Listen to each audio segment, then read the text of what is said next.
Just one big joke. It's a fucked up world. Here we are in. I ain't going nowhere. What's up, everybody, and welcome back to the Reason Reborn, episode 22. I'm here with Cardiacsumo, who has been having fun playing Uncharted through the whole Uncharted series. Fuck yeah, dude. How are you doing, and how is that going? You said you stopped earlier. I forgot where you said you stopped. I'm in Uncharted 4. I don't know how deep I am into it. Well, spoiler alerts for a game that's fucking 2 years old. What was the last thing that happened? They had taken their brother, and we just got him back. Oh, and I just stopped right there, right before we getting ready to do the podcast. So I've been playing like Uncharted 1, 2, 3, and now 4 over the last 2 weeks or so, and they increasingly get better. Yeah, no. And that's anybody who says sequels can't be as good as the original. And now he's in love with Elena. So. Bro, the writing in those first 3, at least for her, was fucking terrible. She was the most vanilla, worthless, barely on-screen character I've ever seen. And now in 4, I'm just like, I don't care if everybody else dies as long as Elena survives. Wow, is that deep? She won me over, and it's like, you know, that underdog thing where you don't expect them to be able to win you over. Now that they do, they have like extra respect because you didn't like him from the start. They had to work for it. Oh my god, she's great. Yeah, no, like I was saying to you the other day, Neil Druckmann does a very, very good job of establishing characters and emotions in his content. And I think that's the thing. I love Amy Hennig. I love what she did with the series, but yeah, I don't feel like she established that relationship at all. It was more about Sully. It was more about it's funny because you can make an argument that the relationship that she fostered was Sully and Nate more than anybody, which is kind of weird because it really wasn't. She really shouldn't have just been about them, although now it kind of makes sense, I guess. Even that relationship didn't feel that strong until like the 3rd one. Yeah, because once you started to see more about Nate and his background and like how they got together and all of that stuff. Yeah. But overall, increasingly good series, good stuff. But 4 is really blowing me away. I think I remember hitting you up on Twitter the other day. I was like, I was playing during the part where we first see him as a kid with his older brother, and I was watching the cutscene, and for like a moment, I just completely forgot I was playing a video game. Like, thought I was watching a movie for a second, to the point where I just kind of forgot that I actually had to do shit to make, you know, the story advance. It really draws you in. Yeah, no, he does a good job of studying the characters and stuff like that. And again, you're gonna love Nadine. You hate her now because she whips your ass, but you will love Nadine. This bitch. Oh my god. I especially say that if you play Lost Legacy, because Nadine, you're gonna go from this bitch to thank you for being here. I'm mad she survives this game. Huh? No, you won't be. So we said, have they revealed what her motivation was yet? I can't remember when they revealed it. Okay, so that's when you're gonna start being like, okay, well, she's not a total dick. And then again, if you play Lost Legacy, you'll realize, like, yeah, she really is a cool person. Nah, she's a piece of shit. As far as that spoiler shit goes, the reason I'm so mad about this chick, it's like, you don't think much of her when you first see her, and you know, she catches you in this room and she beats the living dog. But wait, to be fair, Sully set the scene for you because he told you she's a fucking special ops person who runs her own mercenary company. So when he said that, I didn't think that meant she could fight. I just figured she was like the boss. And then when she walked up, I was like, oh, haha, I got the drop on you. And then this woman comes in and like she takes off her shoes. I'm like, you know, some shit's about to go down when they have to take off their shoes. Yeah, and the fight is great because they give you counters, like, you know, quick time counters, and you get your counters in, but she's still whipping your ass even though you're blocking some of the stuff. Oh my gosh, you're gonna get the absolute dog shit out of you. Oh my god. And it just makes it's better you just because Nate was like, look, I don't want to hurt you, and then all of a sudden he was like, okay, I don't want you to hurt. Don't like stop. You increasingly see Nate goes, okay, quit playing, stop, Nate, stop. I remember like halfway through, I was like, okay, so I don't think she's beatable in this part, so maybe I gotta find a gun or like try to hit her with something.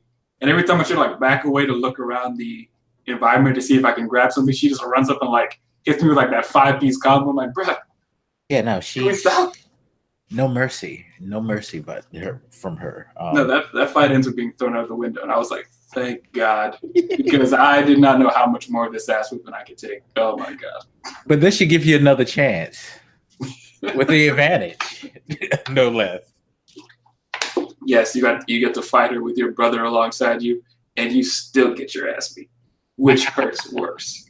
She threw me out a window again, bro. I was like, what is this? This is problem with windows. What is she doing? Not only just a window, but out of a window of a like collapsing building that's fucking deteriorating around you, and you have to figure a way to like escape that, as well as like from falling to your death. Initially, it's so fucking great. She's bullshit. Anyway, hold on. Did you get past the part where she ran into you while you were in the underground area yet? Where like there's something collapsing, something else collapsing. Where you trick her into picking up that cross or whatever. Yeah, and the pillar falls. And you had to climb the pillars. Yeah. But it's like she was the one who's like, "Yo, y'all don't do shit," and then they did shit. Hey. She's good. I love Nadine. And again, get Lost Legacy. I think you'll like it. I think you'll like Chloe more. Although I will say this, Chloe will reaffirm some of the things that you don't like about her, which kind of sucks. But it's really good. I don't need the affirmation. I know she's an asshole. Never trust. Not 1 second have I ever trusted her. She has good intentions, and she does. You watch your back with a woman like that. Anyway, on to this clusterfuck, I guess. I was trying to think of a positive word for what's going on. I mean, we decided last week to take that break, and there was a lot that was going on. Which I'm kind of glad we did take the break because we were going to do a second show, to be honest, and then I honestly intentionally didn't bring it back up after we discussed it because I was like, yeah, let's just not. Let's just really not for right now, and let's just leave things where they are. And thank you to everybody who watched that episode, even though it wasn't us like yelling about shenanigans. You still watch, so appreciate it. But yeah, no, I just wasn't like getting into that because we missed McMaster's, the National Security Advisor, being fired and replaced. We missed Ben Carson and his miraculous testimony on the $30,000 table, which he literally threw his wife under the bus. I mean, not literally. She's alive. No, I say literally because she might as well go crawl under a bus. She'd be better off than being with him. Because what type of fucking husband does? Seriously. I can't remember where he brought this up in that deposition or whatever, but he really was like, yeah, you know, my wife was handling all that, really just shifting the blame to her. If you haven't watched that, definitely watch it. He definitely, on multiple occasions, as a matter of fact, shifts the blame to his wife for the for that issue. For you guys that don't remember that issue, Carson apparently spent a shit ton of money on some lavish furniture, some of those good old taxpayer dollars on some bullshit, you know? Yeah. And then he got in trouble for it, which seems to surprise him. Oh, look who showed up. Oh, whatever. What up? I thought you were going to be on camera. Yes, I'm going to harass you about that. Oh, well, okay, listen. I'm going to get on camera, but I'm going to show you why my camera was not on. Okay. Can you see him? No, because I don't see your camera yet, but I hear him. Oh, There he is. Hello. say hi, Mimi Sud. Say hi, Mimi Sud. Hello. See, that is why. He like to hell with y'all. Yeah, he's looking at his mom. So finally, we got the two nerds together. By the way, for those of you who may not know, you should be watching his point her view anyway. But Who's this is this? Katina. Cardiac knows. Hello, good people. What's up? So she's going to join us for Hey. the shenanigans. This is their first time acting on the podcast together. So Oh, yeah, yes it is. it actually is, yeah. And you started out by calling me a nerd, so I hope terrible things happen to you that I'm not going to say because there's a kid about, but I'm going to send them to you in a dark message. See? Whatever, y'all are nerds, and we'll find out in a moment when they start talking. Y'all see. I have to listen to this nerd shit all the time. Oh my god. Anyway, Not all the time. And I mean, hey, nerds make the world go around, so. I mean, gravity does that, but whatever. yeah, but they also kill people with electric cars. That's another thing we didn't talk about. How people went nuts about the electric car that Yes. killed the pedestrian. That's Which, self-driving Uber. yeah. Well, first of all, Uber sucks anyway. So should we be Well, I surprised? don't. Well, I can't say that because they have my girl Bazoma over there. So, and I love her. Fair enough. At the same time, the company sucks, and that's why they need her. Because she needs to fix them. 'Cause So they paused their little experiments there after that happened, right? And so did NVIDIA, as a matter of fact. yeah, they pulled Yep. them all off the streets after that because, of course, the outrage over what happened and it started that debate again. It's funny. Me and Katina were talking about that too, about the liability. Like, what's the insurance liability of something like that? If my self-driving car hits your self-driving car, Are Who's you asking responsible? me? Because I do not have the legal background to answer that no, question. but we were wondering that, and I'm curious. What do you think? Like, how they should handle that? Because All right, so give me the scenario again. so say you're in a self-driving car, I'm in a self-driving car. We're both coming in two different directions, and Mhm. our cars have an accident. Who's liable? Whose car caused the accident? And how do we file the insurance claim? I honestly don't know what to tell you. And I think that's one of the interesting legal challenges about these things is that there's not much accountability. You could maybe look at some logging if the car is saving that to determine how it made the decisions it made that made it crash. But even if you could determine, one of the cars malfunctioned or something, it's still not clear to me who should get blamed for that. The manufacturer get blamed? Should whoever's building the software that powers that get blamed? It's a little confusing. No, We I might think be what human. it's going to end up coming down to, like I told Mike when we discussed it, that it's going to be several factors. One is going to be if we are both driving the same type of car that uses the same software. If my software is not updated, then they're probably going to blame me. Or it could be if my software is updated, but then it's later found to have a glitch, then it could be my fault.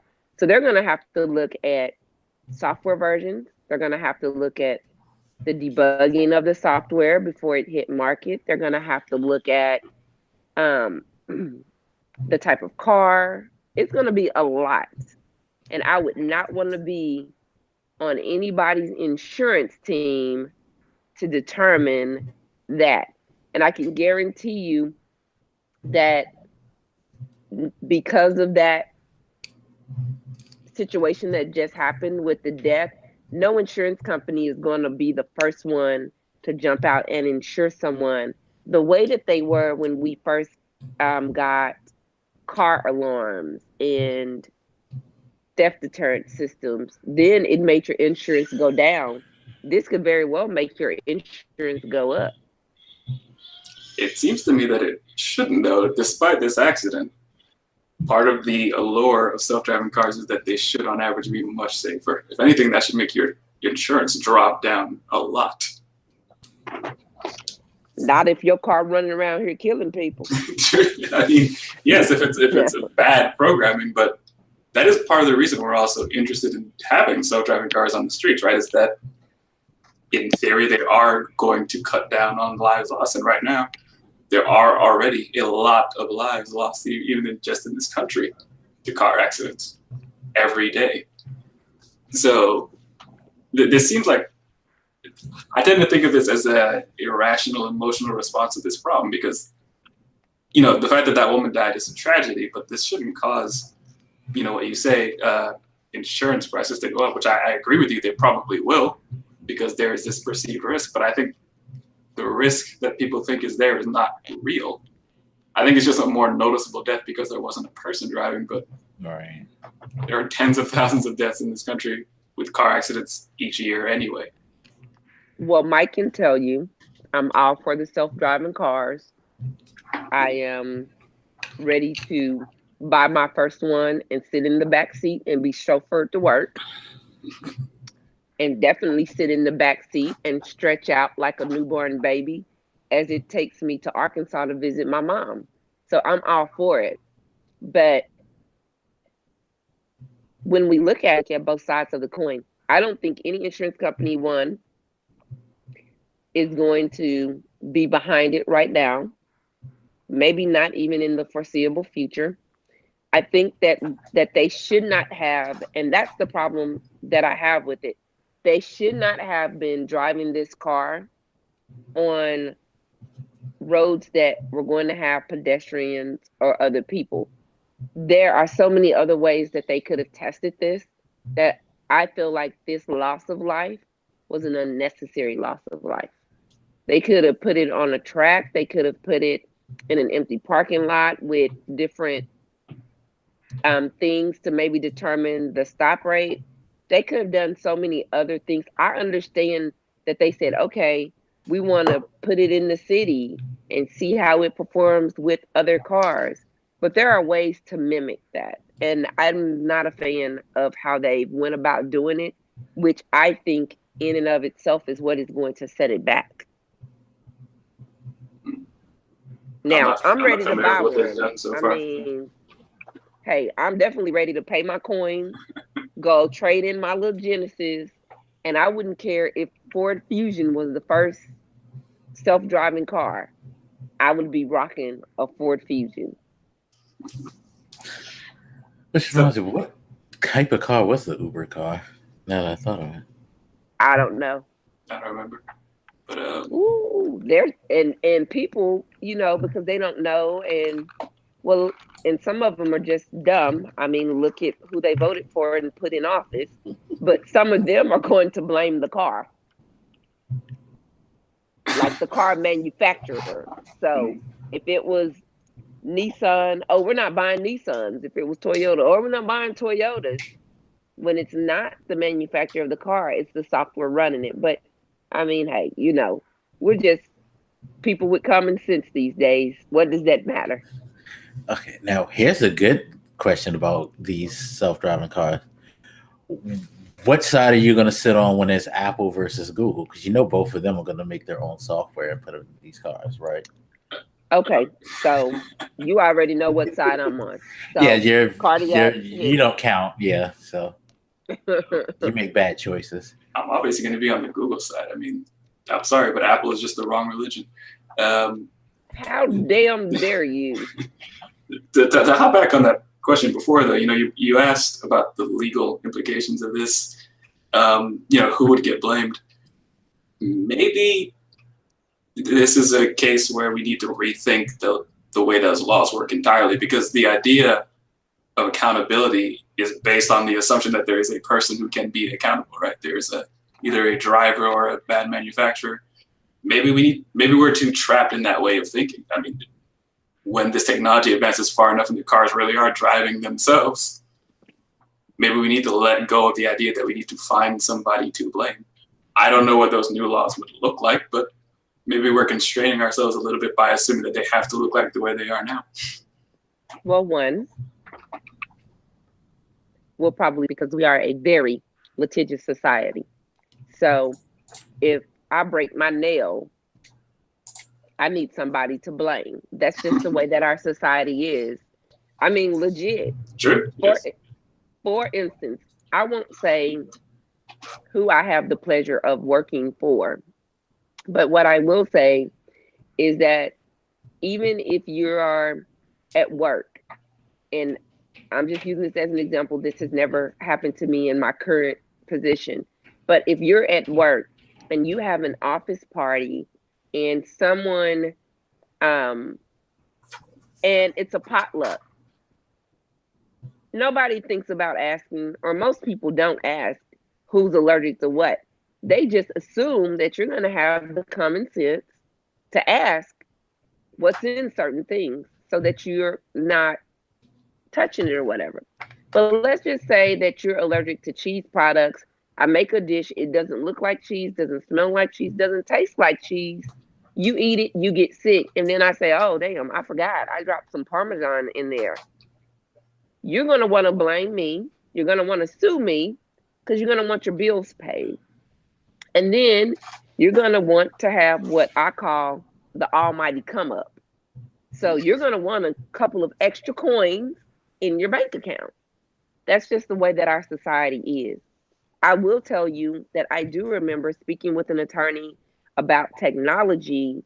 And one of the things that he and I discussed, I said, I would really love to see the law not be 5, 10, 15, 20 years behind technology. And what he said was, the law will always be behind technology because technology changes entirely too fast and our government works entirely too slow to keep up. And so I don't see it ever being it's not the manufacturer, it's not the programmer, it's not the designer, it's just the car's fault, because people are going to say, well, who built the car? Who designed the car? Who programmed the car? It's always going to be a human behind the machine. And inevitably, because it is man-made and man-driven, so to speak, there are going to be mistakes. So it's funny that you bring that point up too, because you made that point, Cardiac, about the Facebook thing. That's another story. Just really quick to catch you up. We're trying to go over the things that we didn't discuss last episode because we just decided we didn't want to talk about the world because the world sucks. We talked about video games and shit. Yeah, but we just decided to talk about video games and stuff last week. But this week we're catching up, and one of the things we missed was Facebook being on the fire for the data company that apparently took stuff and gave it to Trump. And now Mark Zuckerberg has to go and testify in front of Congress about this and all that. Man, he's and in the face nowadays. Rightfully so. Yeah. Rightfully so. And I swear, we need to create something that is similar or better, preferably better than Facebook, because the more I learn about him, the more I dislike him. The platform is an amazing platform. I love the idea behind it. But the more I learn about him, he sizzles my soul.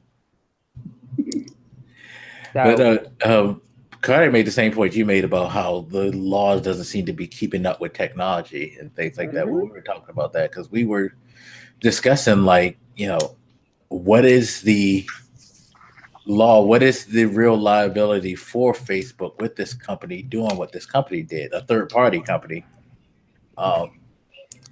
I don't know what he's going to be, because what is is there a hard concrete law? Like, I was explaining to him how I remember when phones were like that, when you had the telemarketing thing and that got out of hand, and eventually they put in all these telemarketing laws out and the no call list and all of that and all these regulations. Like, do they have that on the internet? And if not, when is that coming? Because it has to come eventually.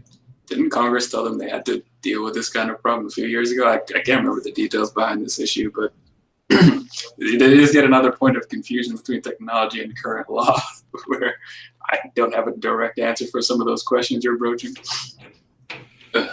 Yeah, and I'm curious to see what the turnout is going to be for this, because they're going to have Zuckerberg come and they're going to have him explain.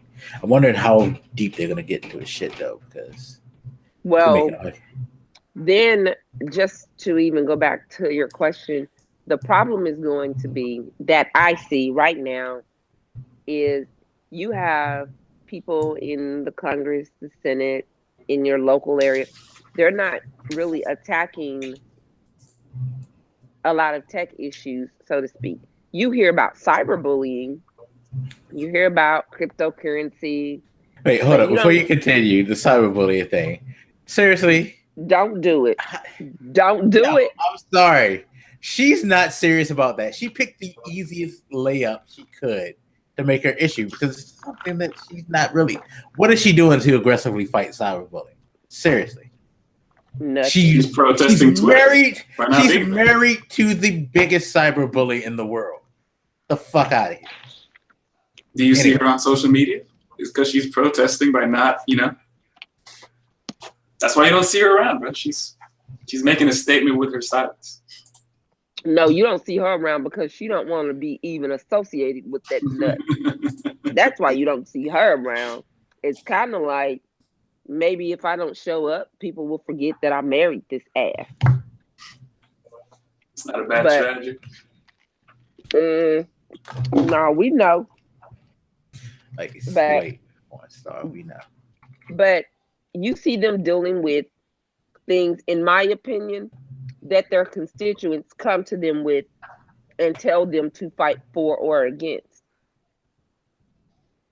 These third-party companies that are stealing information, I think that what's going to end up happening is this. There are no laws. So technically, they didn't break any laws. So what he's going to have to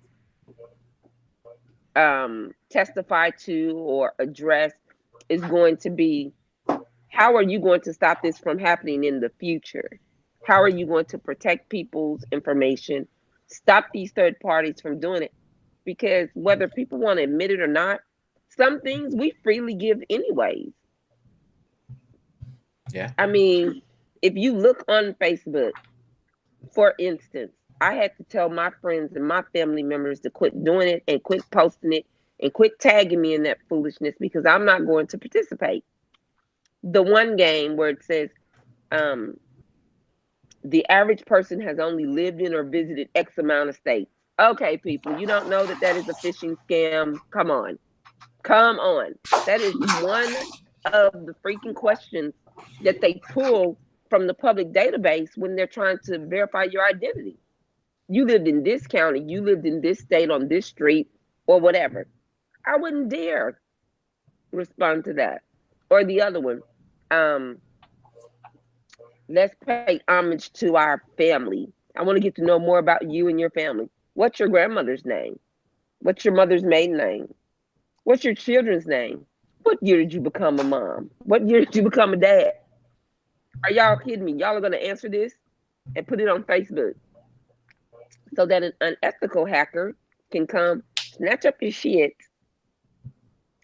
and go and open up 35,000 credit cards and sell your stuff on the dark web. That's the stuff that they're battling because people are familiar with that.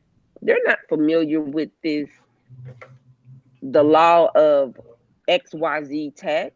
They're not familiar with it. So guess what? They don't care. So I don't think that legislation is going to be coming down the pipeline anytime soon. Maybe 10 years, 15 years, if we're lucky. Maybe. So, in defense of those people who do those questionnaires, like Black probably does.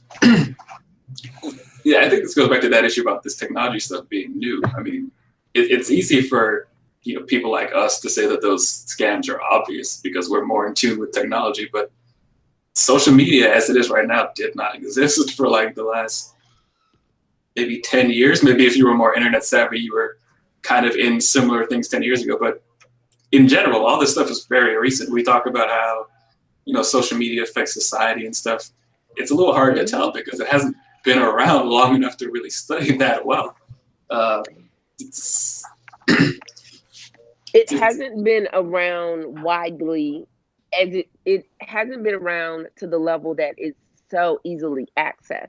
Right. Yeah, it wasn't ubiquitous. Yes. However, social media has been around, I know, at least 23 years. Me and Black met through social media. So we've been friends Dangerous. over 20 years. Yes. So, You're Right, dating. well, us. whatever. You guys are nerds though. So No, like back then, okay, I was a nerd back then too, yeah. Okay. I'll give you that. What I mean is, it's, you know, you talk about it being more widespread. You have a much larger audience, and one that's, Yes. there's more variety to it. There's more kids. There's more old people. There's people from so many different walks of life.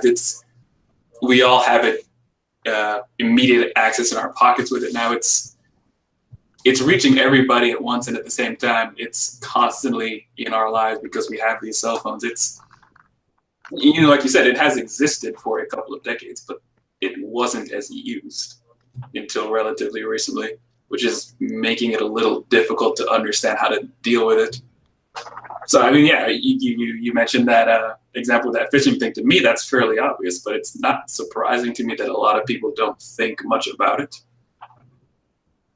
I don't think many people are as tech savvy as we tend to give them credit for. I think some people just happen to grow up with like cell phones and shit that the younger people have. But I don't think, when I look at younger people who use technology, I can tell they don't really understand it that well. They just are kind of used to it being around because it's been around long enough in their lifetime. Yeah, and I think that's with most things. A lot of people don't ever want to try to understand what they're using. They just like, oh, this will allow me to do X, Y, and Z. Cool. That makes my life simpler, or that makes things easier for me. I'm fine with it. They don't think about like repercussions, ramifications, what could happen. No, it's just like when we sign agreements to sign up for certain things. Nobody really reads it because we don't care. We just want that. We just want the product. I told you that earlier today. I said, because like, for instance, you're playing a game, which I know I've done this, where I'm playing a game and then it'll say, would you like to watch a video, or would you like to participate in such and such to get blah, blah, blah. And then you say, yeah.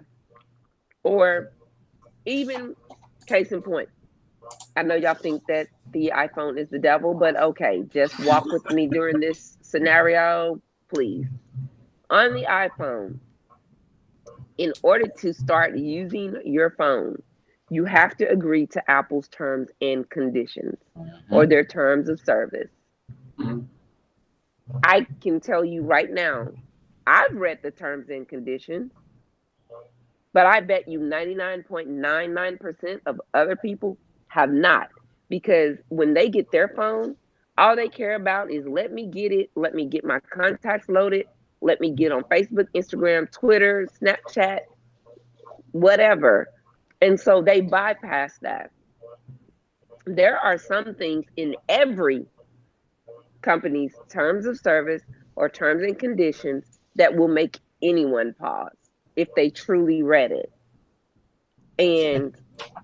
But people don't. We just say, okay, well, you know what? I have to have this phone. Well, you don't have to have it. You can choose to get that little $110 cell phone, the little flip from back in the day with no data. They still sell them, but that's not what we want. And so there's no way that we would even remotely, because of all the tech we use on a day-to-day, there is no way we would even begin to read it all. Even at work, I tell people, you should not have any sense of privacy at work. You're sitting in their building, you're on their network, you're supposed to be giving them your time, which is essentially their time. They're paying you for their time. So if you make a phone call to your boyfriend or girlfriend and say, can't wait to make it home to you in XXXX and whatever else you're going to say, don't be shocked when they have a recording of it. I wouldn't be shocked if they had a recording of me on my phone while I'm sitting at work. Oh, I'm pretty sure we all have been trying. I mean, and it's funny because having a discussion we had about my job the other day, clearly they'll pull shit out whenever they feel convenient, whether or not it's a real legitimate claim or not. Right. Yeah, they'll always find a way or reason to use it when they want to, and that's the thing. You have to be careful. Like, I don't do personal email on my a work job. If I have to send something that's personal, I make sure that it's not like a personal conversation or anything like that. It may be like, okay, I'll email myself a receipt. That's not even then. I don't want to do that because they know what I'm out here spending my money on. They don't need to know that shit. You know what I mean? Man, listen, I paused today because I was about to hit something on the internet because like our internet is wide open at work. And I was about to hit, I was like, you know what? Let me just grab my. Uh-oh. Your mic pause. Go ahead and say that. I said I had to pause myself and stop myself because I was like, there's no way I need them to know what I'm doing in my off time. Yeah. And I mean, mind you, the only thing I was going to do is look for this freaking water bottle that I wanted. But it ain't none of their damn business that I'm trying to increase my water intake. Only thing you need to know is that I'm in my desk during the work hours. Sure. I think there's also this trust a lot of us have with, especially these more legitimate companies, bigger names, Facebook, Google, Apple, whoever. We're not as wary of them as we would be of some, say service that is not as established or we never heard of before. Because they have these name values, we tend to assume that we can trust them, which might be a misguided assumption, but it's not a crazy one. You should be able to trust some of these people, but apparently not. I think that lets them get away with us not looking too deeply into that stuff. But I mean, even with like the latest Facebook issue, with people being shocked, surprised, appalled, terrified, whatever their emotion was, at the fact that Facebook was listening in on their personal phone calls and their personal text messages. First of all, if Facebook wasn't doing it, I can guarantee you that your provider is, your cell phone provider is. Because how do you think that data gets from your device to whomever's device that you're sending it to? It has to be transmitted. Who transmits that data? Your provider does. So when people say, oh, I'm shocked and appalled that Facebook would do that, I'm not. You know why? Because you can make phone calls through Facebook. So you gave Facebook permission to access your camera, to access your phone, to access your contacts, your text messages. You gave Facebook permission. I haven't read the terms and conditions or the terms of service of Facebook since years ago, but I would be willing to bet dollars to donuts. I hope and pray they were smart enough that their attorney reviewed that and said, this is a go. I hope they're not out here, for lack of a better phrase, with their ass hanging out and did not clear that with an attorney. Because if they did not clear that, class action lawsuit, that's a lot of people. Sure. Plus all the third parties that are also doing bad stuff with that data that they've been providing. It's a weird thing to think about, this idea that information is private and can't be taken. I still have a hard time wrapping my head around some of that stuff. And I think conveniently, maybe for Russia, that we focus so much on the legal aspect of what Cambridge Analytica did and this idea of privacy with technology. We're not taking into account that, or we're letting go of the fact that this is part of their attempts and Russia's attempts to screw with our democracy further. Of course. But we are. I feel like a lot of us are so focused on Facebook, and we ought to be focused on them, but we're losing track of the major problems that we have this superpower out there intentionally screwing with us and trying to shape our viewpoints or throw gas on the fire of our conflicts here. Well, what's even scarier that when I think about it is the fact that Russia has done this. It's been proven that they've done this, but the effects, we're still dealing with it, but their main goal was to get him in office. And Mike will tell you, I'd never say his name, It's either him, his, 9 times out of 10, it's negative 45, because that's exactly what he is to this country, a negative. But we have no recourse at this point. There is nothing written. Again, our laws are behind. There is nothing written that says, if this happens, this is what should happen next. Me personally, I say this man then came and tricked my mama and taken her out to dance, and I'm sorry. I need my daddy to come back for a few more years until my mama can get her shit together. So I need for Obama to be able to come back, because that's daddy. And I need for him to be able to come and work some things out, because our Constitution doesn't speak to it. What do we do?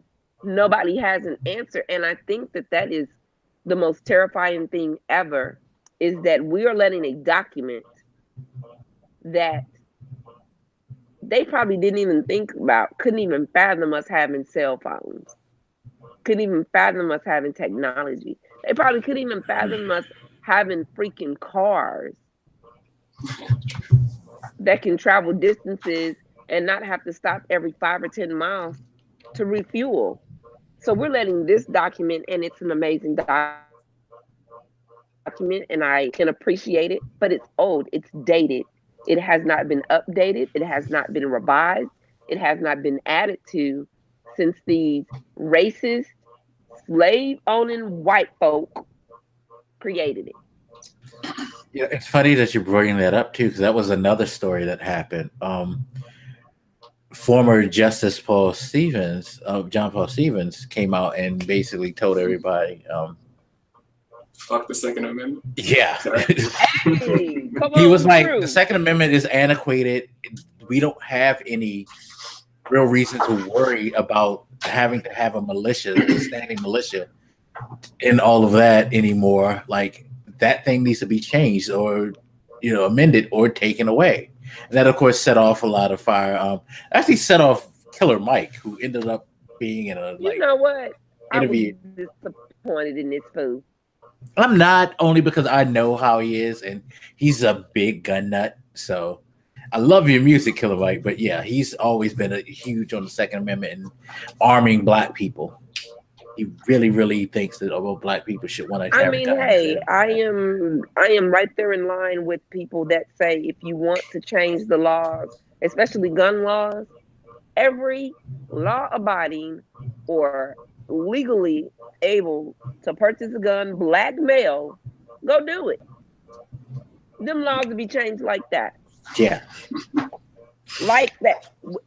You want to see our democracy at work in fast forward sonic speed? Go do that. So do you feel the Second Amendment should be, I believe the former justice was arguing for repealing it altogether. Yeah. I didn't get to read his full argument, but that is what I had heard. Yeah, no, he said that it should be repealed. He said that they should make another amendment reversing that law, because it doesn't fit with today's society. But if you, okay, let's just go on that premise alone. If we looked at each amendment, how many of them are still valid?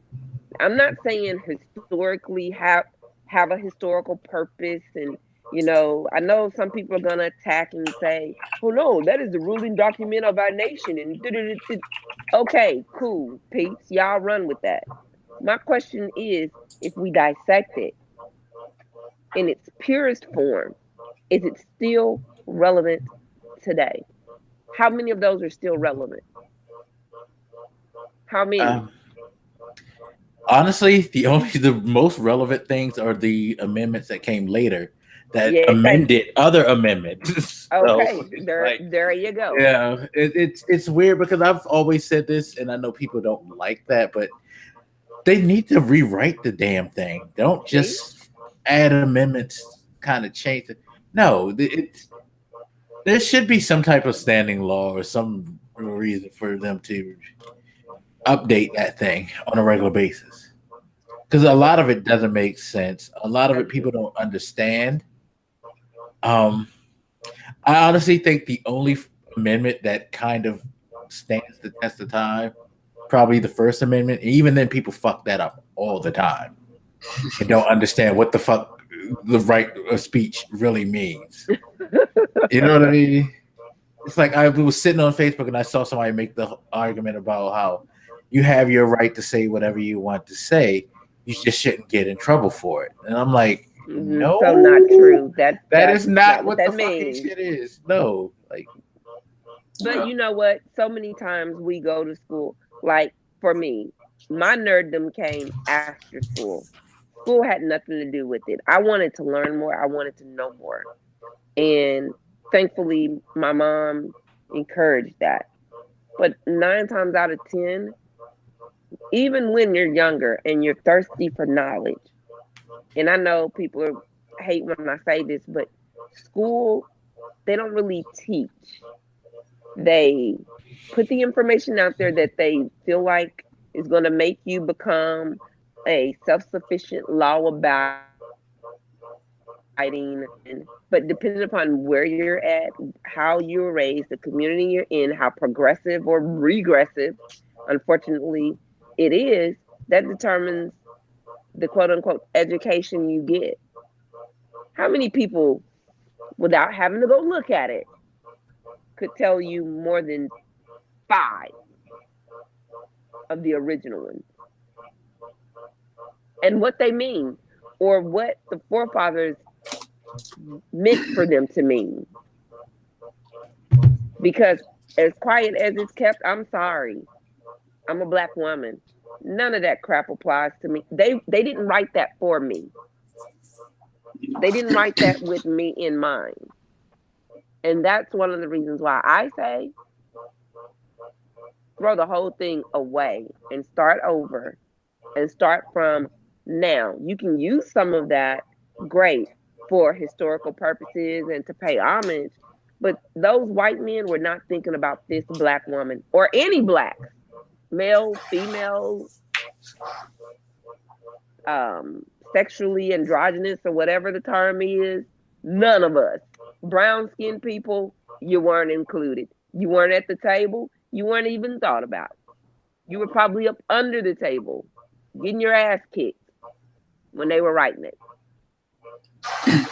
I had to bring no pen. Yeah, well, you know, hey, and bring Master his damn water and his coffee and his food. But we were not, nobody was reflected in it. Not even white women, really. Yeah.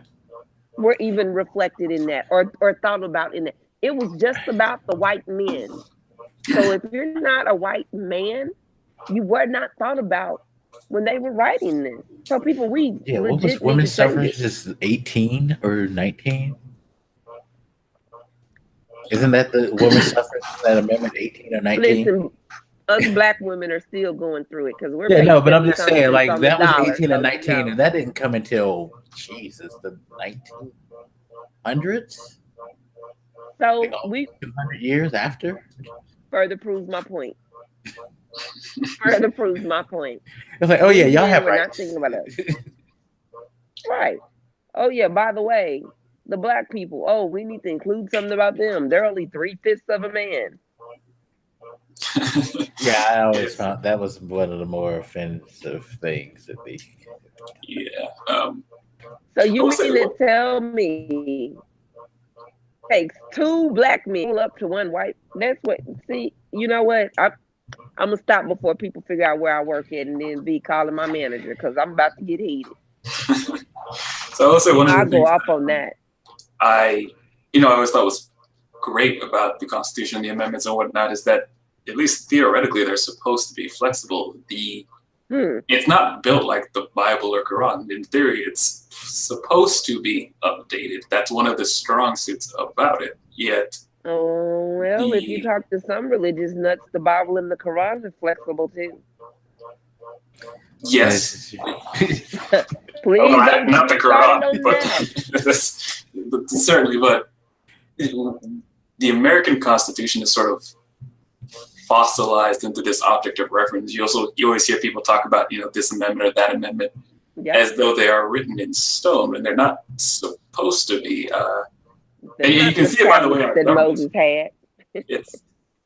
It's very difficult to change. Like, when that guy brought up repealing the Second Amendment, I kind of rolled my eyes. I was like, good luck, because it's not that easy. If we try to strike this balance between, between having stability so the laws aren't changing every 5 seconds and being flexible enough to adapt with the times. And I think we're a little too far on the concrete, lacking flexibility side. I see somebody make the argument that the American laws are, more concrete. They're very difficult to get anything changed or done. Whereas you look at some European countries like, the UK, when they had that referendum on Brexit, one of their complaints was that it was too easy to get things done there. So there's a balance. Like, you know what? We changed our mind. We need a do-over. That's what we need here. We need a whole do-over from the last major. It wasn't even an election. Like, some of our, I don't know, some of our things are so archaic. Like the Electoral College, really? We're still doing that? We're still doing that because we need somebody to speak for.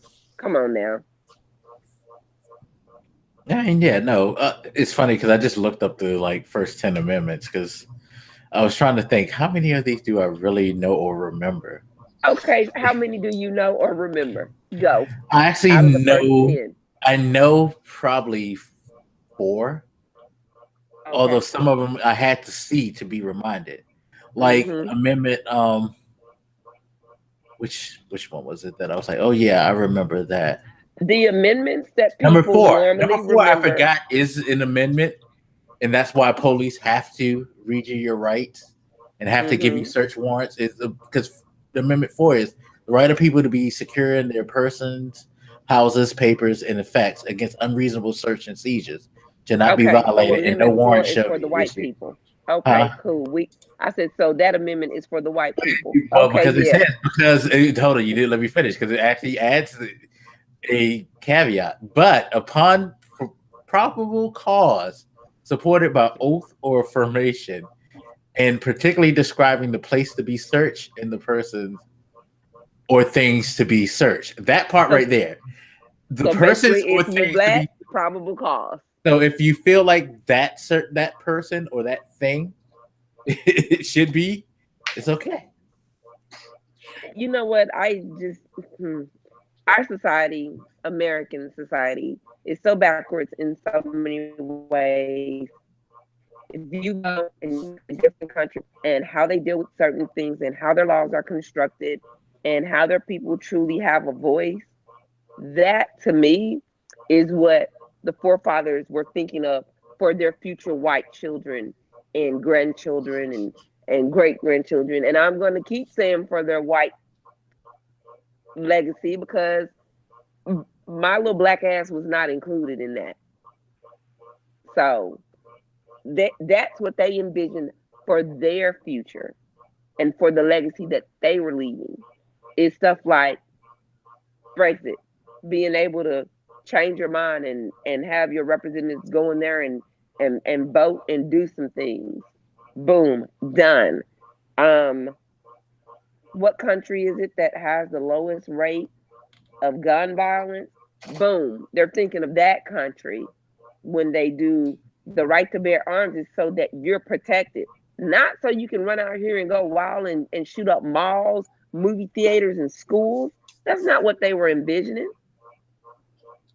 So that Brexit thing is, I would think it's a counter argument to that point. It's, I talked about the balance between being flexible and being stable. I think one of the problems with Brexit is it was too easy for them to make that decision on the spot.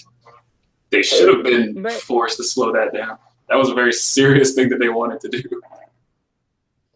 Oh yeah, but I mean, I thought it was beautiful that they were like, you know what? We royally screwed this up. So we need to be trying to redo this. Our country, we royally screwed this up.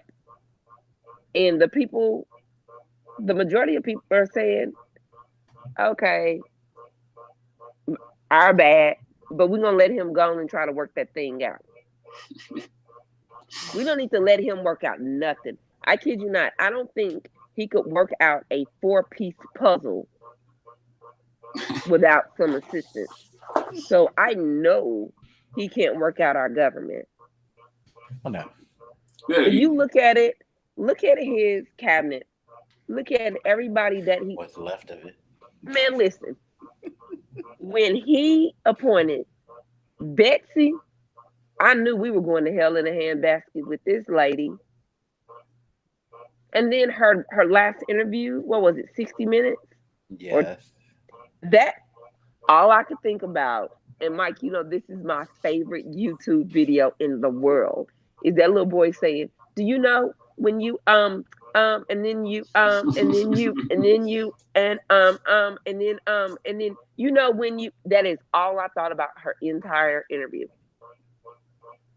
Have you ever been to these schools? No, I've intentionally not went. What? Wait, what?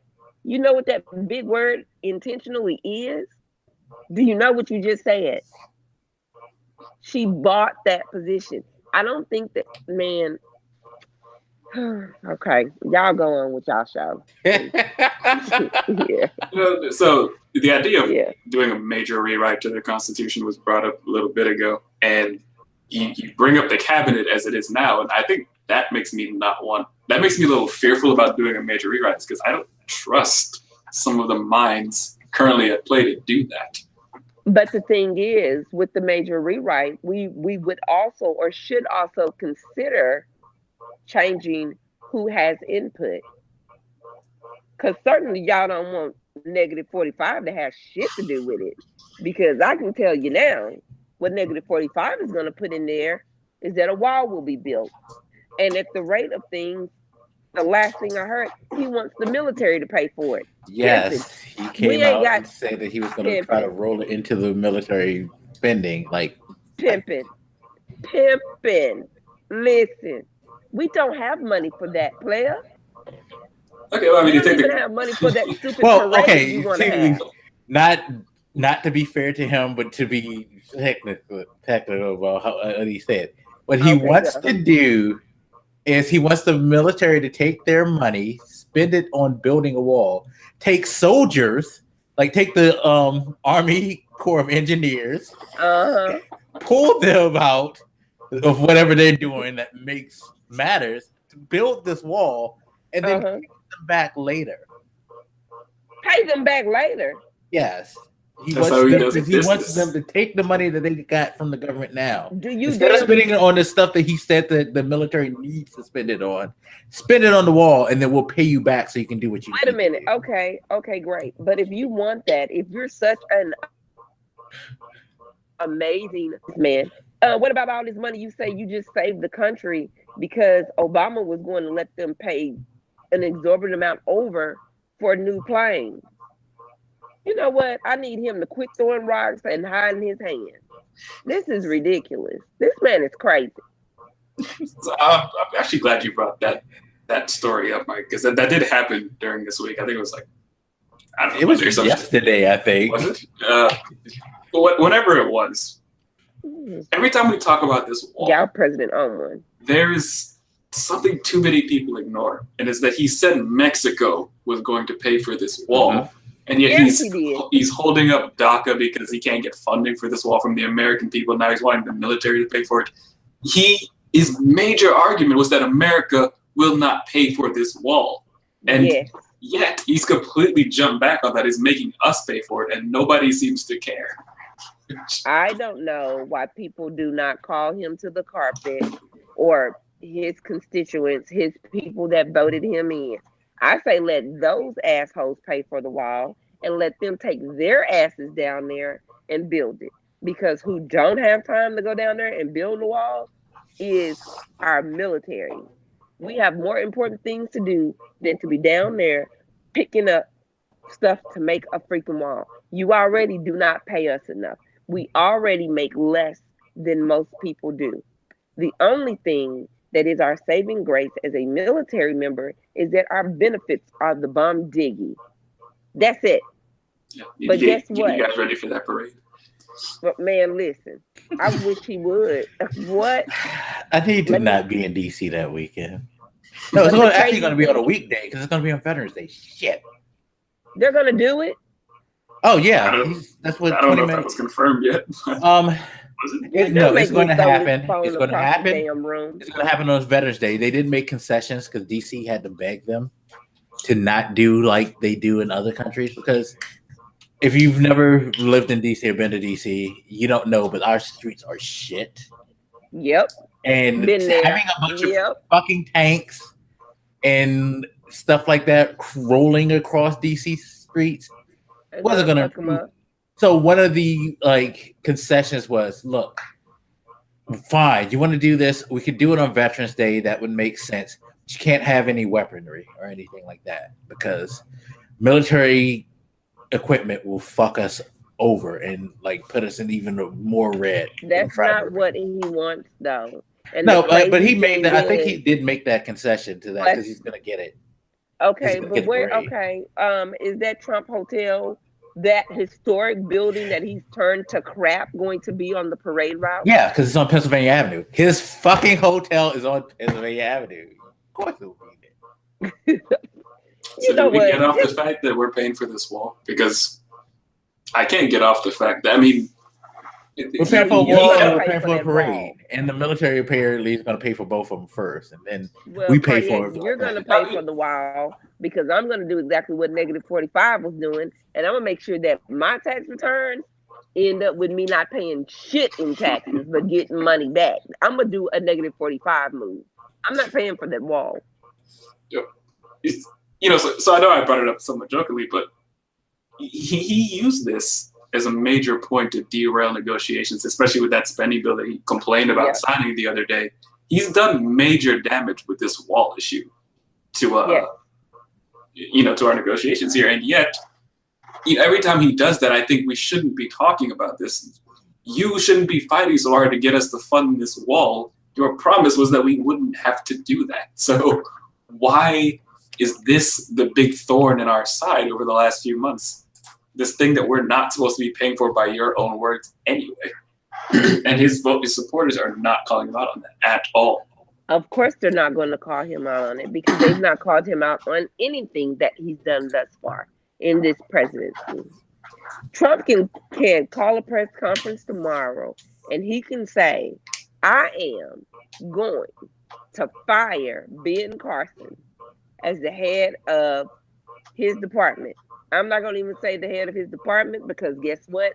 When I associate his appointees with the names of these great departments, it makes me even more pissed off.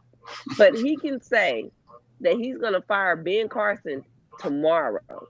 And he can say that he's going to bring in, me to lead this department. And I'm probably more qualified than Ben Carson is. Do you know that his constituents won't say a word? Oh, no. She's going to do great. No, have faith. Betsy DeVos, the Department of Education can't even send out an invitation without a freaking mistype or a typo in it. Who does that? You had one job to do. It's a test. She's trying to see if we catch it and see how educated we are. You had one job to do to make sure that this invitation went out without any misspellings, any typos, any extra, and you messed it up. You had one job to prepare me for this 60-minute interview. She can't even do that. You can't sit down and talk to somebody for an hour. And yes, people, I know the 60-minute taping probably was more than an hour, but they probably pulled out the best responses. I mean, because they all were shit. I'm pretty sure. I just say we pack up all our stuff and just move to Wakanda until we get a better president. Just pack it all up and just move. I do want to note during that, when he signed that omnibus bill or whatever, he complained a lot. And he made some patently false assertions that, the Democrats don't want DACA.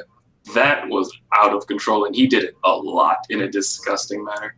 And I felt like because there's so much stuff in the news, he got to slide on that. That was unacceptable, the way he was saying that, you know, Democrats don't care about those DACA kids. Factually false and just a gross attack. But that's how he is. He does not, the truth, him and the truth don't mix.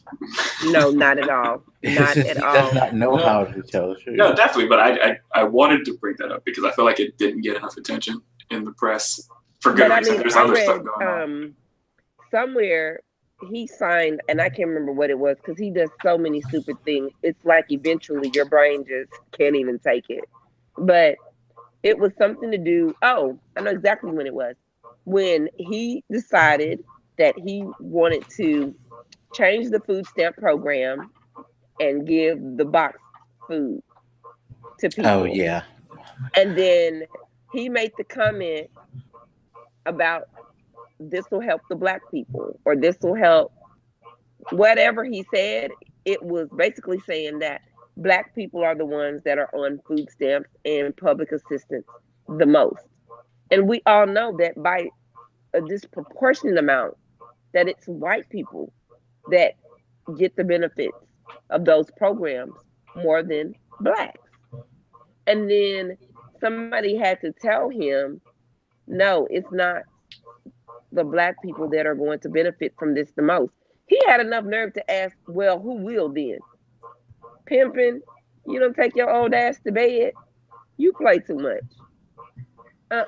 No. What? So now you're speaking on, which it surprised me, but it shouldn't have, because he constantly speaks on things that he does not know, and he constantly spouts out fake news, but everybody else is fake news. I don't get it. So I'm surprised he even asked, you know, who would actually benefit, because generally his pattern seems to be, I'm going to say something and I'm going to get corrected, but then I'm going to keep saying it over and over again. That's why, you know, you look at stuff like that gun debate issue after that school shooting. Everybody is saying that arming teachers is a stupid idea, and yet he keeps saying it out loud. He seems, I don't even quite know exactly how to explain it. He seems completely unaffected by counter arguments of any kind. But even what really shocked me even more, Cardiac, was the fact that after he made that comment, a damn. Wait, you broke up. Say it again. That a teacher shot him or herself in a school. Oh yeah, the teacher who was teaching them how to properly use guns. Yes. So you shot yourself, and your president thinks that this is still a good idea. I cannot. When he said that, all I thought about was the many videos that we see, police officers, the resource officers in the school, that they get so upset with the student that they're slamming the students, they're pulling the students, they're pushing the student. Can you imagine them shooting the student and saying, you know what, I thought he was going to charge me, or I thought she was getting too aggressive. But no, this idea of doing that, pretty much nobody supports, and yet nobody can seem to convince him that it's a terrible idea. I mean, even among Republicans, only a few of them are really willing to strongly support that idea. You know, the ones whose lips are most firmly on his behind, but you're right. Even among conservatives, it's a little hard to get them to really embrace this idea that, yeah, we should just put a bunch of guns in these teachers' hands, let alone the amount of money, by the way, which... their insurance premiums are going to skyrocket. Just the premiums in and of itself, the money that it's going to take to train them. And didn't he say that they'll be allowed to bring their own guns to school? I believe so. Man, it's interesting that this guy is like, you know, we talk about him as though he's the king of the Republican Party and, you know, conservative god or something, but he's not very conservative. He seems very willing to spend money on pretty stupid things, you know. He wants $20 billion for a wall. He wants to arm well, not all, but a significant portion of teachers across America.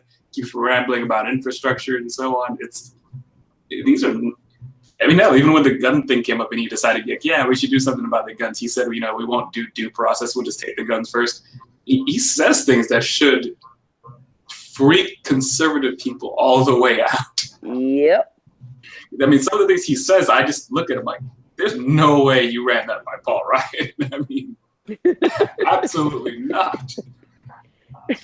And Paul Ryan, he bothers me because he's an idiot. But go on.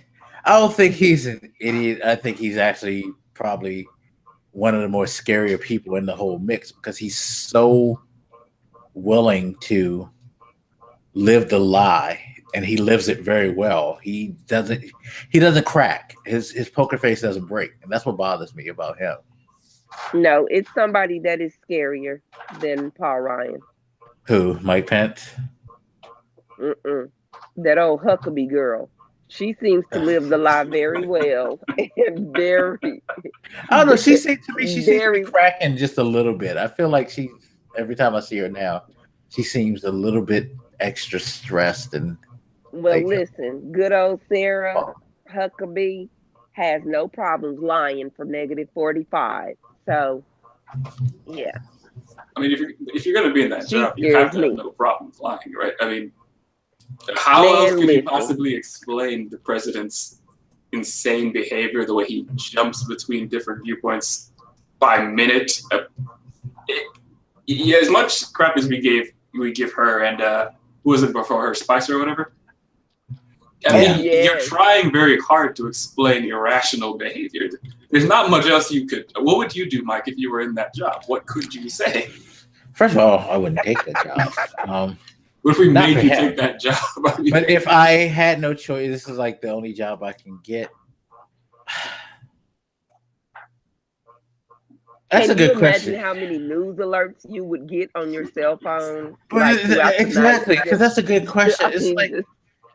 So I'm not excusing what they do, by the way, but no, if you put yourself in their shoes, you're dealing with a maniac and his daily ramblings, and that's your job. Because imagine having to sit into the before you go out to brief the press, and be like, okay, so these are the things that this guy has said, and these are what we need you to talk about. It's like, do I have to talk about this? Like, can't I pretend or something? Seriously, because it's like I cannot imagine what the daily rundown and what the game planning and strategy meeting has to be like. You have to show up to that job at 4 a.m. every day. I mean, we expect these people who speak on his behalf to try to make sense of utter madness, and it's not really a fair expectation, because if I was put in that situation and I'm trying to make sense of something that's completely irrational for the American people, I'm sorry, I cannot do that. It's either you quit or you have to lie like she's doing. I would not even be able to go out there with a straight face. Yeah. I'd go out there like, you know what, y'all listen. This is what he said. This is what we are addressing. Any questions? And my face will look just like that. Any questions? I can't understand. Like, I couldn't. There's no way I would have even taken that job. Like, I wouldn't have taken it. Just the sheer amount. Certainly, she has her phone on charge. She walks around with a Mophie juice pack on her phone, fully charged, and she has several that she swaps out, because there is no way that she can keep up with everything that he says and does, and her phone doesn't dance and just go dead. If she takes it off charge at 4, I guarantee you by 6 it's dead because of all the alerts. Man, please. I wouldn't take that job. He's difficult to work for, and you can tell, because I believe this happened since the last show, Black.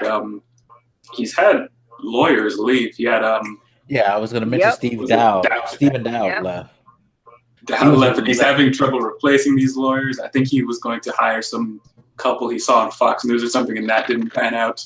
He's having extreme difficulty maintaining a legal team for his little Russia issues here. Would you want to be on his legal team? Because that's a losing case. Fuck no. Not only that, but you could end up in jail if you don't play your cards right. Yeah, and I honestly think that's why Dowd left, because I think Dowd knew he was caught up in his lies. It's just like, But I think that also Trump believes that if somebody does go to jail behind it, he can just pardon them because he's president. And every time I think about that, I think about in the Malcolm X movie where the white police officer says right after he points and everybody starts walking from in front of the jail, and the white police officer says that's too much power for one man. Yeah. I'm sorry, that's too much power for a negative 45. He doesn't know what to do with that power. And you can tell that it's kind of like you have a friend who's never been in a position of management and y'all work together. And as soon as they become a member of management, they get on your nerves and kind of click over. They're drunk with power. Yeah. He's like, what's worse than being drunk? Because, like, he is like whatever black is when he does comatose. rants. Yeah, he is almost. I mean, it's crazy. He's drunk with power. It's too much power for him. I do want to touch that, but his lack of a legal team here is really interesting to me. That scared the best out of him. There's a lot of reasons why they should be wary of him. I mean, if I'm his lawyer, I'm insanely fearful that if he has to talk under oath, he's going to perjure himself almost definitely because he can't even speak for a minute without lying, which is not an exaggeration. I mean, the guy, if you ask him what color the sky is, he's going to say like purple or some crap. He lies about things that just don't matter. You cannot trust him to tell the truth for any period How of many time. attorneys does he have left? He has some. Maybe Black has some details on this. I know he has like. I don't know how many, but as far as on the Russia investigation team, I think most of them have left. He still has Cohen because that's his personal lawyer, but I think he's not on the Russia. No, he's not on the Russia thing. But I think even not being on the Russia thing, I think Cohen's close to going anyway, especially since he just got a lawsuit slapped against him. Mm-hmm. Oh man, how can you? If this defamation, right? Hey, if this was our daddy, and our daddy is Obama, if this was our daddy, he would not only have been impeached, he'd have been in jail by now. Yes. Didn't I say that like right before we hopped on? I was like, how is he not impeached? I mean, yeah. There must be somebody must be drafting up the papers for impeachment somewhere. Man, please. I think that maybe I'm praying that they are trying to put their case together so well and so tight that there's no way he can get out of it. I'm praying that that's what they're doing. Yeah. You brought up the story thing, but before we jump on that, Katina just mentioned this guy being drunk with power, and I think this brings up an important issue about knowledge as far as the way government and stuff works. I think because he does not understand how the American government is built and why it is built in this way, to have these limits on power. He seems to think that being president is like being king. He doesn't understand, we have these checks and balances on your power on purpose so that you can't do certain things. And he seems very frustrated anytime anybody gets in his way. If the Supreme Court, was to slap his hand when he tries to reach too far, I feel like that would freak him out. He seems bothered by the way Congress can do stuff. He has no respect for the way we have built our government to prevent having a king. And that's why we have a government like this, because we don't want somebody with that much power. And even now, with the amount of power he does have, we're starting to realize we don't like that much either. Yeah, I'm sure there's going to be laws that result from this presidency that are going to pull the president's powers back even further. Yeah, definitely. It's sad because Definitely. we used to have responsible leaders, or at least somewhat responsible leaders, who didn't abuse them, but he's abused the fuck out of these things. Now, if I'm Congress, I'm devising ways to limit any further precedent, because that's what happens when you get an idiot in the office. Yes. Yeah, I think his lack of knowledge and respect for why we have a government that's set up this way is part of the reason he's so drunk with power, because like many people, he doesn't respect that we limit power on purpose so that you can't do shit like this. Yeah. I would not be shocked if his ass was sitting up in the middle of the night. Well, he's old. He goes to bed early. But I would not be surprised if before he went to bed and when he woke up in the morning, the first thing he was thinking about was how to get more power and how to limit the restraints that are in place for him. I that would not shock me at all. Sure. And, presidents reach sometimes, and sometimes we build laws to expand their powers a little bit. But I don't know if there's ever been a president that's bucked against the reins this hard before. This goes to the way he's appointing people, the way he, I think, one, like he doesn't understand. So I was going with that. I think, one, he doesn't understand how the government works in general. But two, he's built up habits from being in the business world for so long. Like, he gets away with so much stuff. And now, because he's the president and under a completely different level of scrutiny, he's not getting away with as much as he's used to getting away with. I think, he's probably really regretting being president now, because a lot of these stories like this, that issue with the porn star, all these lawsuits and different stuff that he has that wouldn't have gotten so much air. He has the entire American public thinking of all the horrific stuff he's done over the last 10 years legally, because he's put himself in this major spotlight. Yep. All stuff that he's used to getting away with, but now you're the president and we have to be concerned with that stuff.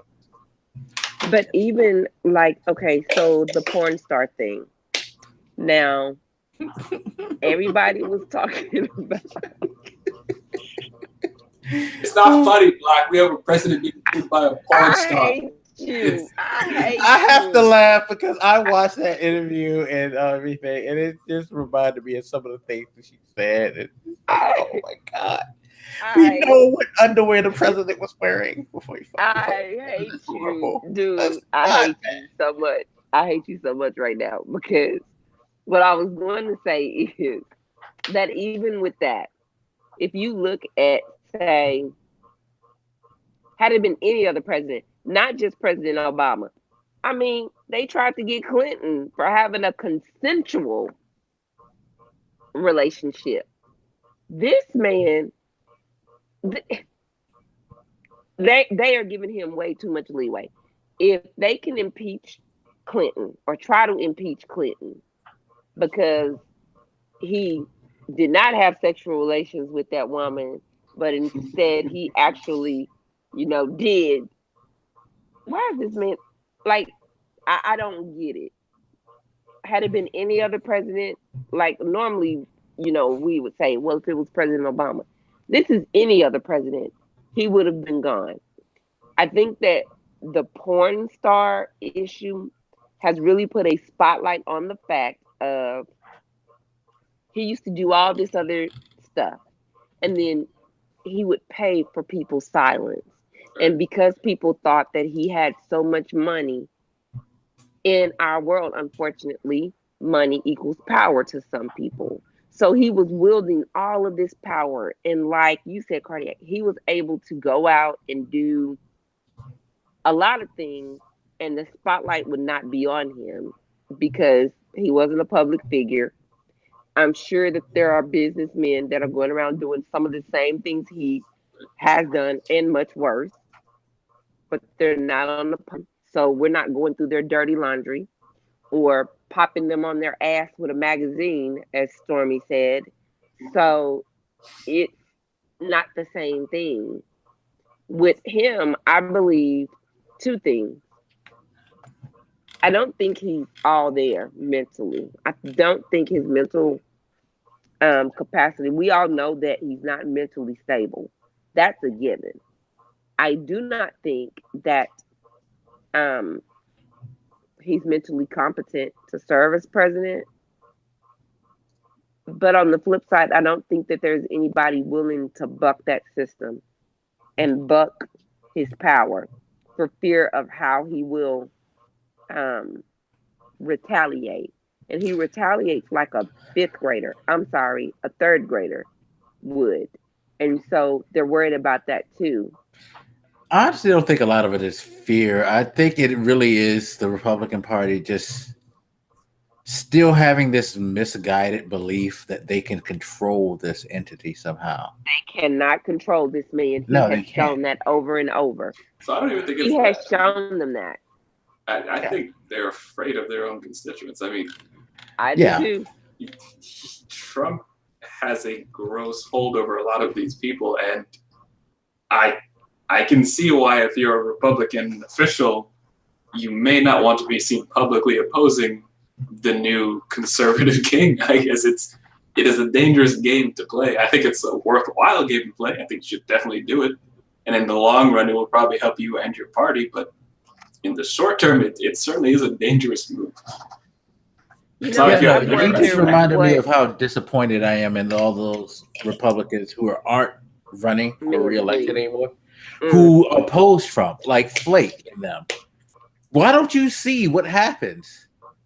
Like, I guarantee you, you can beat somebody who is in support of, who has Trump support in your district if you really want to read the room. If you really do believe that your constituency does not believe in what this guy is doing and that what he's doing is wrong for your party, why aren't you running?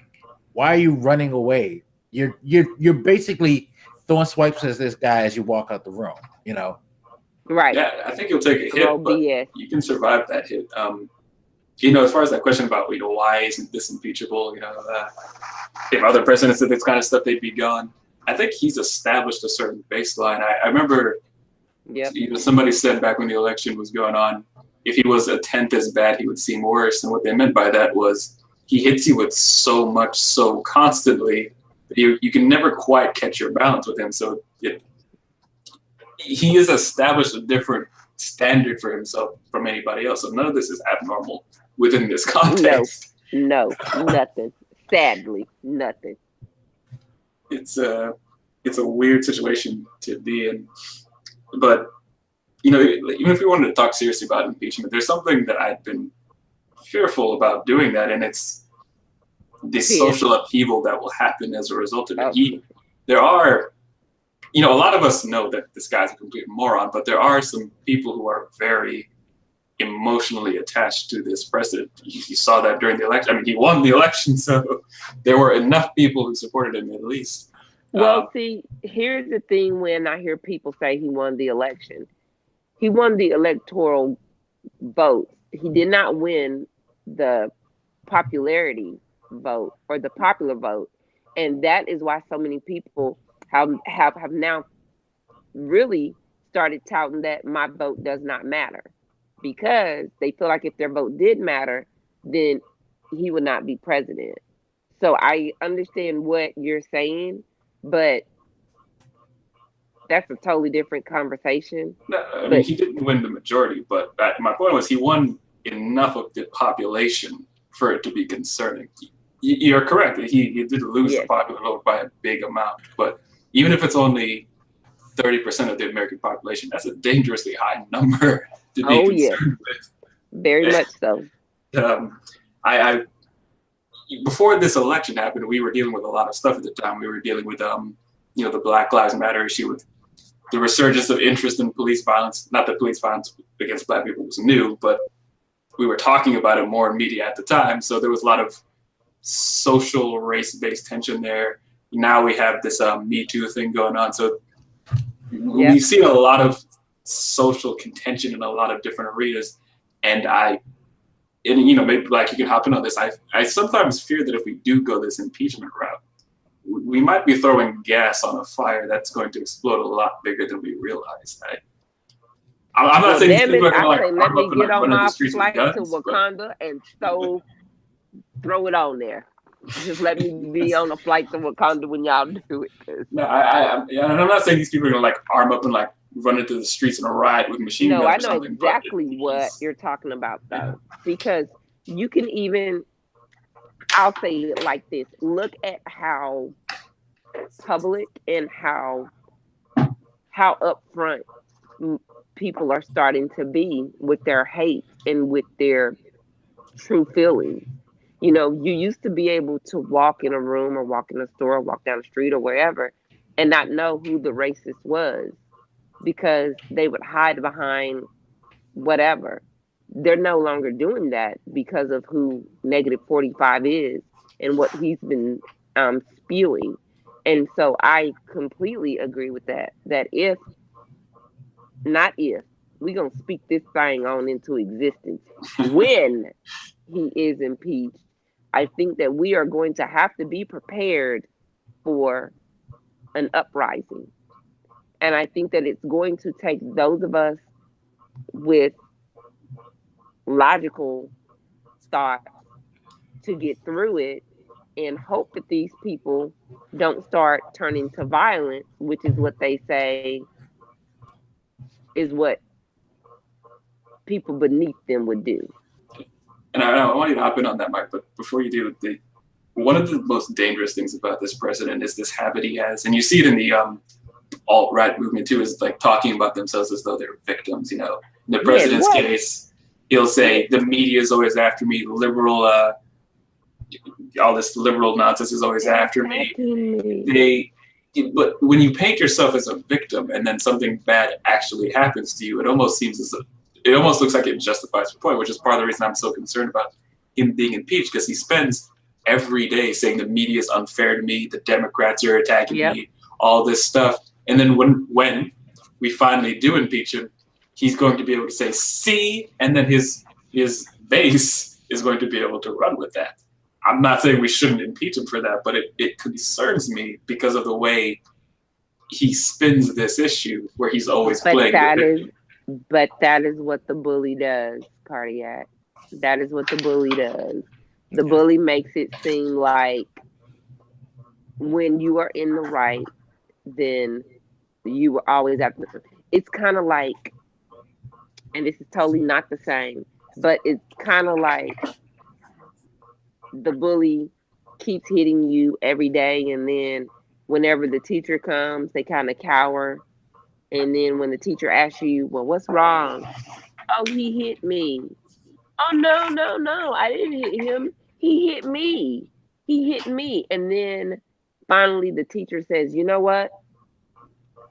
You go to the office because I just saw you hit him. And then he gets to the office and then he cries, wolf, and lies again. But it's not going to be until people start saying, you know what? I don't believe that. You know what? Stop that. You know what? And that's what people are starting to do more and more. They're starting to call him to the carpet. It's more in the media, but if you think about it, the media is owned, the majority of media is owned by the same people. And so to me, once you keep saying, well, he hit me, and then you turn around and say, she hit me, well, hell, what's the common factor? You. So are they really hitting you, or are you starting things or causing them to lash out at you? I say buck up and impeach his ass, and we deal with the fallout on the other end. See, the impeachment thing is funny because I actually had this conversation with somebody who doesn't want him impeached. Doesn't? And her reasoning was, of course, because Mike Pence is probably a far worse person politically, because on top of being fanatical, crazy, he also actually knows the law and knows what he's doing with it. Yes, that's true. There is that. But see, this is my thing. Waiting for him to get voted out is dangerous, because if he survives, how do you know that's not going to strengthen his base and resolve people to think, you know what, clearly he's not that bad. I mean, he could spin that in a way like, if I was that bad, would you have let me stay here for 4 years? Seriously. He can spin anything. But no, I'm just saying, you have that part. You have the fact that, like I was telling her, look, I understand how fucked up Pence is, but this guy is starting a lot of political issues across the world. He's getting our position in the world further down. He started picking fights. We just had an article yesterday saying that the government has to borrow $300 billion because the tax cuts aren't working the way that he said they were. Surprise. Of course not. Because by giving us more money, and this is what I told people, it's like, you're liking the fact that you're getting more money on your turn now, but what happens next year when the bill comes and they need to pay it, and then they need to take more money from you? What's going to happen? How are you going to feel then? Because that's exactly what's going to happen. And this borrowing of $3 billion and selling off certain things to get $300 billion is a part of the effect, because we're not paying enough taxes. I know we hate paying taxes, but the reality is there is a reason why we pay the taxes that we pay. Correction.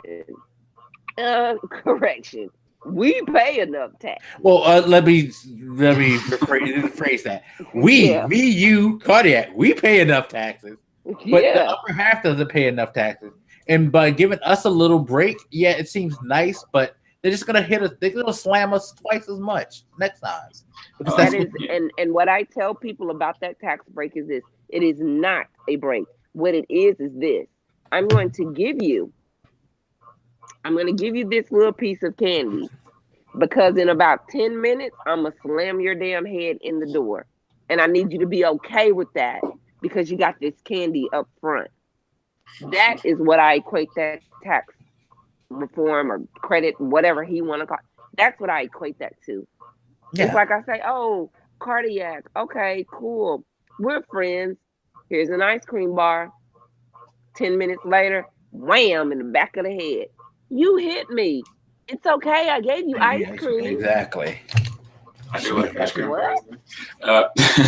To your friend's argument about Pence, I will admit that I felt that way at the beginning of this presidency, or maybe even before that, after he won.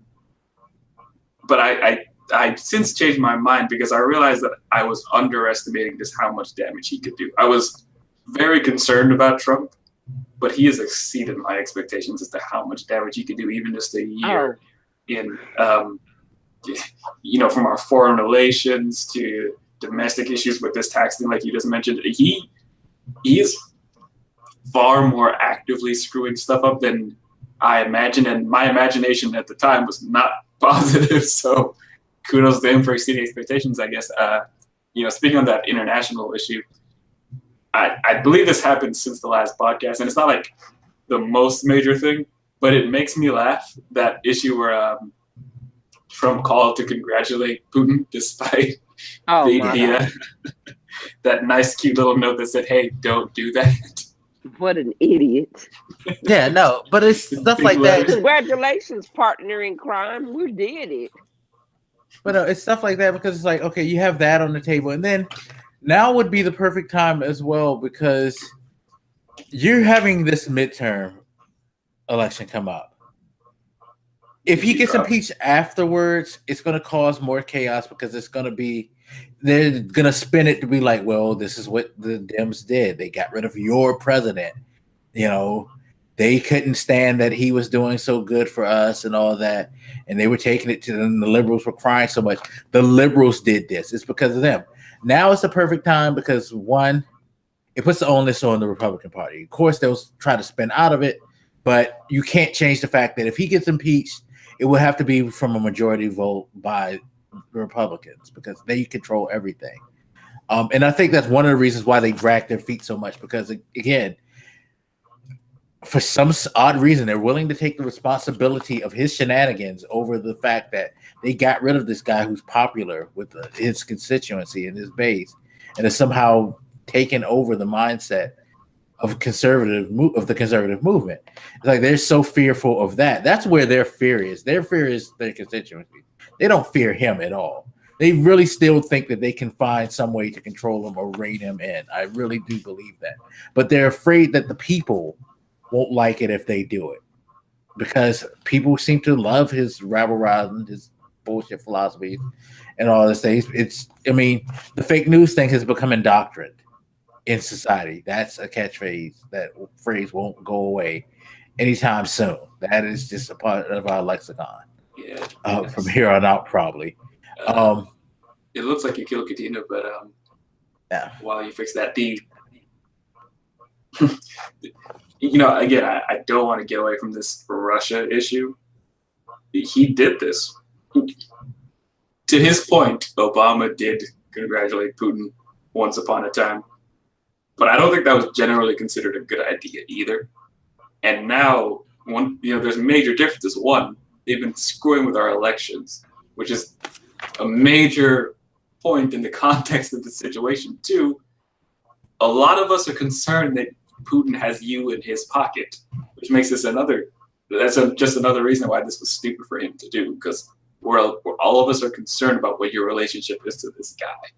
And three, which is the point I was originally going to bring up, they had just tried to kill somebody in the UK, him and his daughter. And I say try, I mean, what are they, probably on life support now? Or are they even, there's probably no chance of recovery for them if they're even alive, right? Yeah, no. And the funny thing is, they drugged them with a drug that specifically can only be found in Russia. That's their drug. It's their drug of choice. It's like, I mean, yes, they seemingly purposely let us know that they just tried to assassinate somebody in the UK through poison that, by the way, hurt other people around in the area too, made other people sick. You did this right after an attack like that, which you could almost call a terrorist attack based on the way they pulled it off. Like, this is very fucking serious when you have a major power like Russia just killing people, in other countries. Now, I don't just mean like in war or like, when they're doing stuff like seizing Crimea and shit like that. I mean like in another superpower in the UK. What if he did that in America? How would we react? UK is our closest ally, right? What if he pulled that here? What if he, I don't know, kill somebody in New York or something with the same poison? Would we be calling to congratulate him? It's very serious, and he's not taking it seriously enough. And now I want an update on those people's condition, because the last I checked, they were alive, but they were not in great condition. I don't even know what condition they were in. Do you have any details on that? Yeah, I haven't heard anything as far as their condition. I do know that this is what sparked the whole deal with Trump actually expelling 60 Russian officials, because he was kind of pressured into it because the rest of the world started expelling them. So it would have kind of looked bad if the United States was the only one that didn't take action. So, yeah. I think it still looks bad. It's not like he's come out and publicly condemned them. I mean, yes, I will give his administration credit that they did this, but it's not like he's coming out here and making a stance against Russia. At least I haven't seen it. I shouldn't say he's not doing it. I personally have not seen him make any strong stance publicly against Russia, despite the fact that the administration did this. Yeah. I still don't see any extreme interest in him, going after this issue and dealing with it. Again, a lot of us are concerned about his relationship with Putin, and for good reason. Because as many people are saying, it seems Putin and porn star Stormy Daniels are the only people who he seems to fear. I love the way in the news they have to refer to her as porn star Stormy Daniels. We all know she fucks on camera. Come on, like, we know. Porn star is not part of her name. You don't have to say that every time. Oh, but it sounds it's a good way to add extra dirt onto the fact that your president had an affair. It's like having an affair with Marilyn Monroe sounds too good. It's like, fuck, how many dudes wish back then they could fucking fuck Marilyn Monroe? But throwing in the porn star thing just makes it seem seedier and dirtier. It's like, ew, he's fucking a porn star. Because even though it's a legal profession and a lot of us indulge in porn, let's be honest, still the idea of hearing that you fucked the porn star still resonates with a lot of people, especially his base, because he's getting the support of the Christians, although Christians don't seem to have a problem with him doing this. It's supposed to resonate with them because a good Christian wouldn't do something like that. And definitely not with a Jezebel like that who takes money to sleep with many, many men, I guess in defense of the news people, when they have senators on and stuff. They refer to them as senator this or representative this. I don't feel like porn star is a title in the same vein, but to be fair, I guess there is a standard of addressing people with a title. So shout out to porn star Stormy Daniels. Why can't we use her real name? Isn't it like Stephanie Clifford or some shit? Yeah. We have to use her something stage like name on top of calling her a porn star. Because it's what she's most recognized by, because nobody knows who that is. Like, who is that? We don't know who that is because... Okay, so have you heard of this woman before this story? Honestly, no. Right, so it's not like she was a household name in her particular brand of pornography. Maybe she was a porn star before, but like they're further back. I don't know. But my point is, it's not like she was a household name. The reason that she's so widely known as Stormy Daniels is because that's all anybody calls her. The media could have just called her Stephanie Clifford or whatever her name is, and that's what we would know her as. But to be fair, there's more puns you can make with Stormy. Yeah, no, and the name draws more because I will guarantee that while I didn't know who she was, there are plenty of people who probably saw Stormy Daniels and like, oh shit, her. It's just like if I put Jenna Jameson, yeah, I'm gonna know who Jenna Jameson is. Yep. She used to be my favorite porn star, but then she fucked a Cheeto, so I had to find a different porn. By the way, so Katina had to leave because she has to get up at 4 a.m, so she said good night. So thank you, Katina, for joining us. Sure. I appreciate you staying past your bedtime because you're an old woman who usually goes to bed at 8 o'clock. So I can say that now that she's not here because she can't respond to it. So, it's a shame.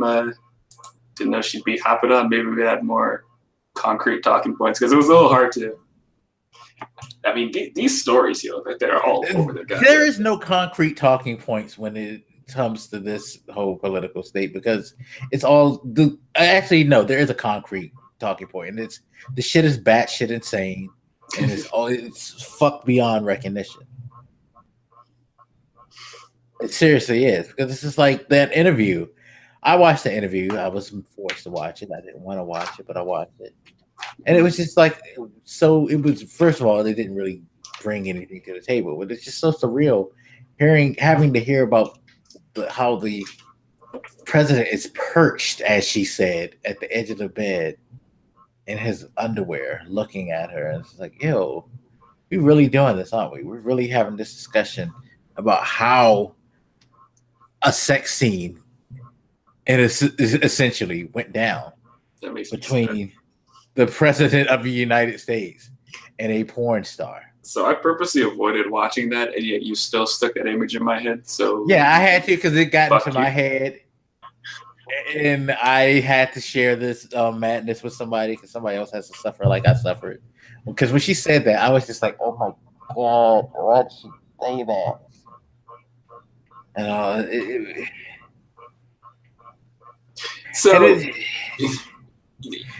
I would like to apologize to what's her face, to the Playboy woman. Oh yeah, I forget her name.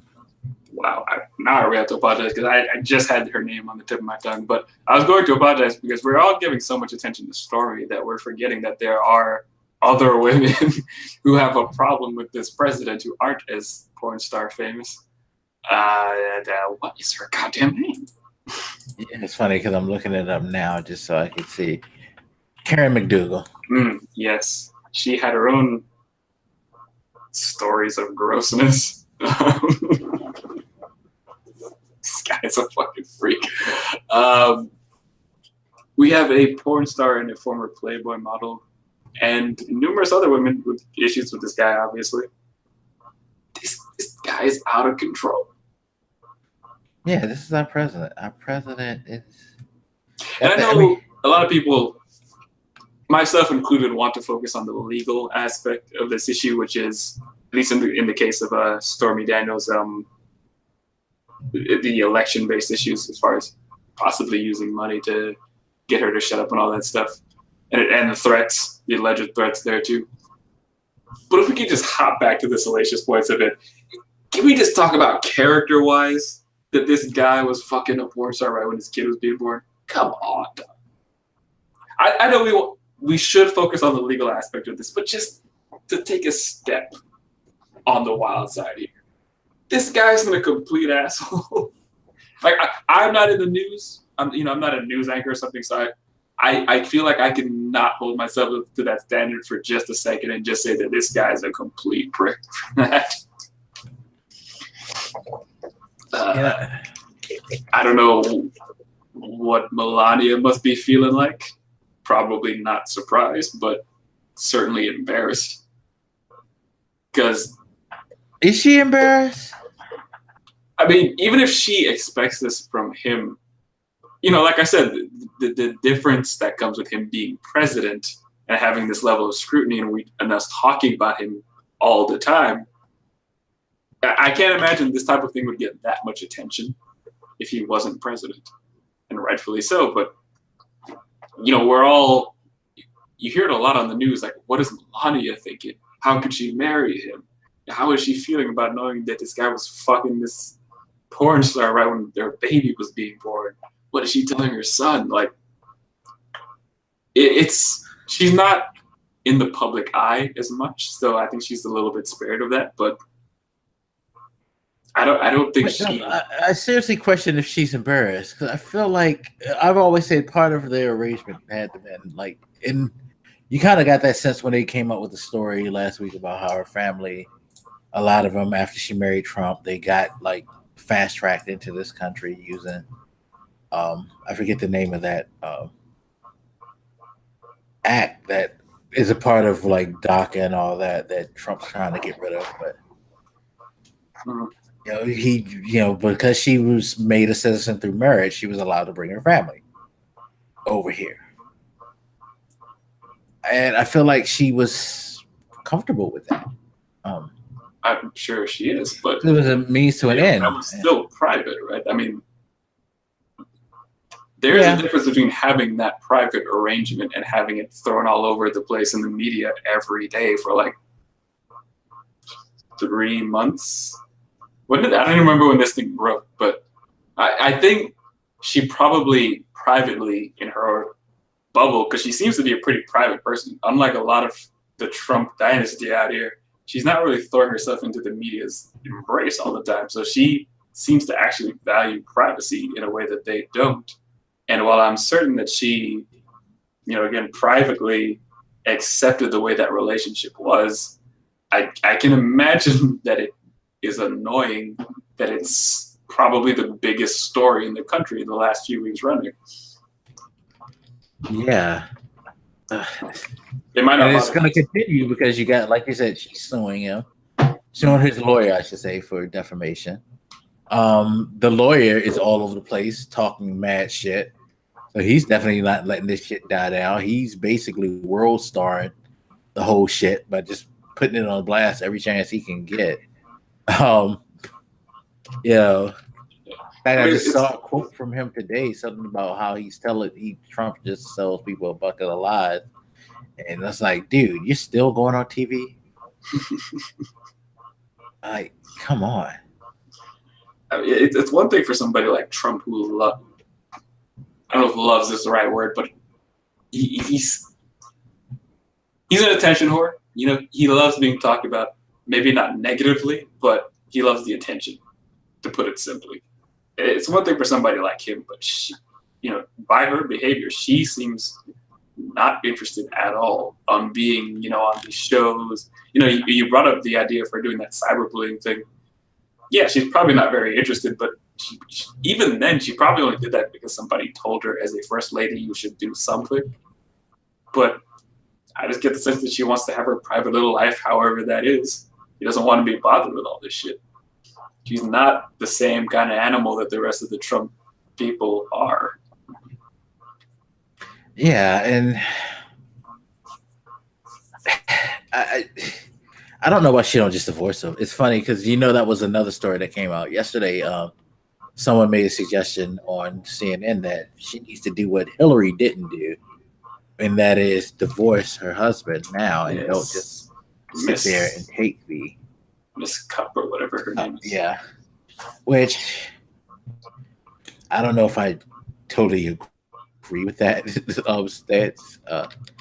Although with what part I do say this, I do understand why you would say it, only because it is kind of a weird thing we have, especially with politics and other things in the public eye and the media, where we always expect the spouse to stand by that person no matter what through the times and be devoted and not to waver, be publicly. It's just like with the whole Bill Cosby thing. You know, you talk about the strength of his wife going through all of this shit. It's like, yeah, okay, but your husband's out here drugging women. Don't that make you feel some type of way?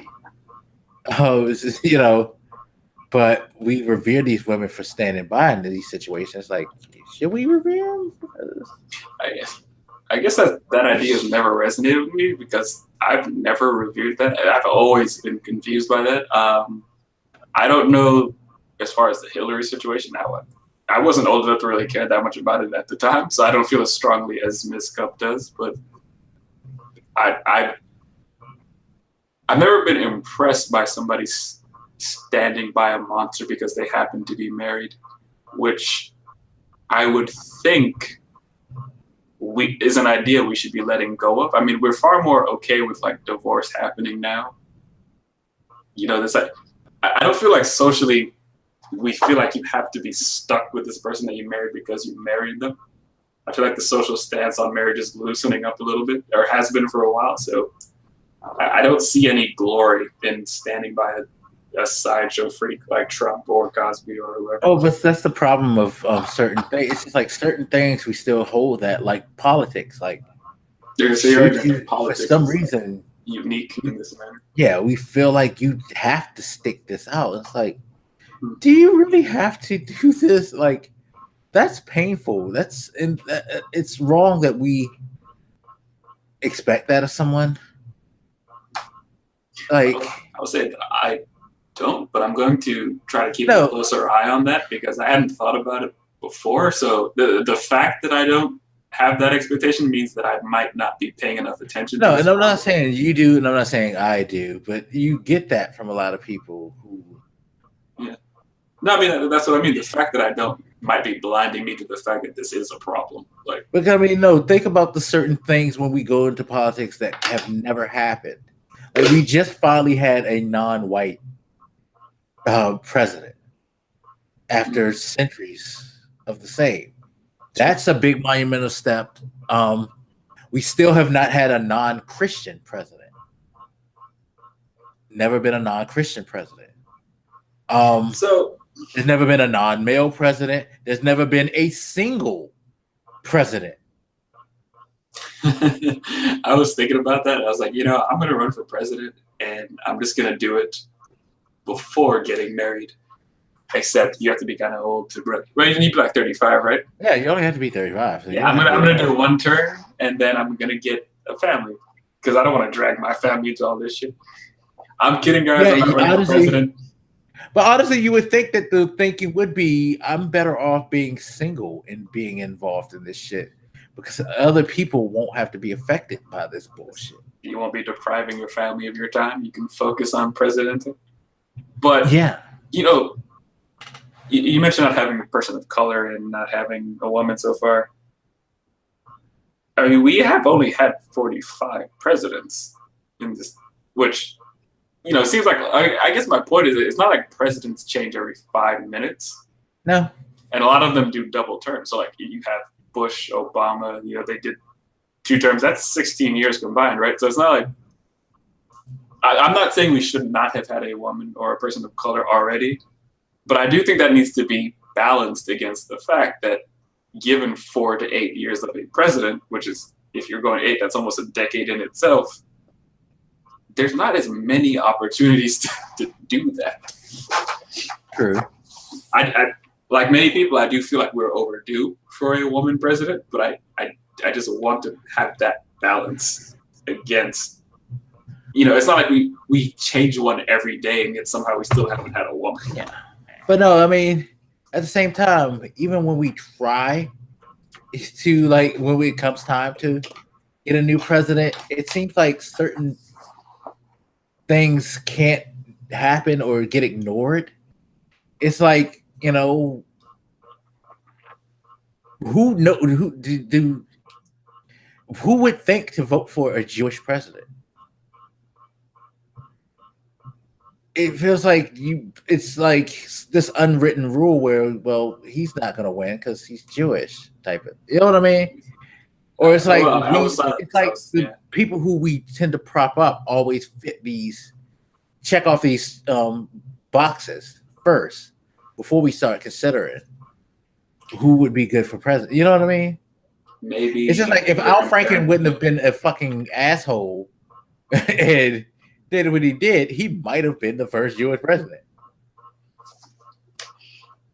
Yeah, I'm not sure. I'm interested in what current polls are as to, you know, would you vote for this kind of person? Because I know they've done that kind of polling before. I don't know what it is today, but yeah, you know, it's interesting. You know, so for example, as an atheist, I'm never particularly keen on the fact that the president is Christian, because I personally think that says certain things. The fact that they're willing to believe certain things is an issue to me as far as how rational they are. But I'm not going to jump into that discussion right now. But my point is, you don't see much variety there. Like, I wouldn't vote for somebody just because they're an atheist, but I don't see an atheist to vote for anyway, so it's a moot fucking point, right? It's not like I'm just choosing to vote for a Christian or being okay with voting for a Christian. It's not really an option. There's nobody there who's openly atheist to vote for, probably because they can't win lesser elections or whatever. I don't know what the problem is there, but it's hard for me to say, because you made that point that our presidents tend to fit this mold, but it's not like we had many other options at the presidential level. I don't know if you feel like that's because we are filtering them out before they can even get up to there, or why that is. I don't know. I think we kind of are, or we subconsciously do, because it's like going back to the Roy Moore thing. When they talked to the people and they asked why were they voting for him, and the lady said the whole thing about because he's a good Christian Republican. And like, I feel like there are a lot of people who seriously do make it a point to say, well, as long as you're this and that, you're votable. I'm not sure how we get out of that, because part of the issue is that a lot of the country is Christian. You know, like a fair amount of people will tell you that they are Christian. So it's, as far as even just being a numbers game, it's a little hard to imagine somebody not religious or like a Muslim person, for example, hopping up into the president's seat, partially because there's some bigotry there. Maybe using Muslim wasn't a good example because there's some racist issues that come along with that religion for a lot of people. But when you look at these different groups, like Muslims, like Jewish people, like atheists, agnostic, and all that stuff, they're not the majority of the country or anything by a long shot. So even just by pure statistics, it is a little bit challenging to get them up to those spots. And then you have the bias issues, because there's lots of people who will say, I would not vote for an atheist or a Jewish person or a Muslim or a person with a vagina. I forgot what those are called. Yeah. But it's a very interesting thing. I don't know how you break that mold. I mean, I've heard somebody saying they were openly running as an atheist, but it wasn't for president. It was for like mayor or some shit. I don't know. Oh yeah, just like here in this area in Virginia, we finally got a transgender person elected. I wonder how many people are transgender. It's a good question. And I know, like, also Trump kicked him out of the military again. I mean, wasn't that just him? Because he'd already done that in a tweet like a year ago, right? So yeah, but it got revoked. Remember? Oh. Yeah, remember? He just did another thing, and he tried to make a claim that it's part of like not being medically able to handle something dumb like that. So when it was revoked, why was it? Was it the Supreme Court that told him no? Yeah, it was a district court that was like, yeah, no, you can't yes. bias against people because And this goes back to my issue with him. He doesn't like no. He doesn't like restrictions on power. Whenever a president reaches, we have these institutions that are supposed to slap your hand. Yeah. What was it Obama had done? It was like I don't remember if it was related to DACA. It was something related to immigration that he wanted to just kind of force through, and the Supreme Court like slapped his hand, said no, you can't do that. Like, it's not abnormal for a president. I wish I could remember the details on that case better. Sorry, but my point was going to be that it's not abnormal for a president to try to reach a bit with their power, but somebody needs to be there to slap their hand when they do, whether you like them or not.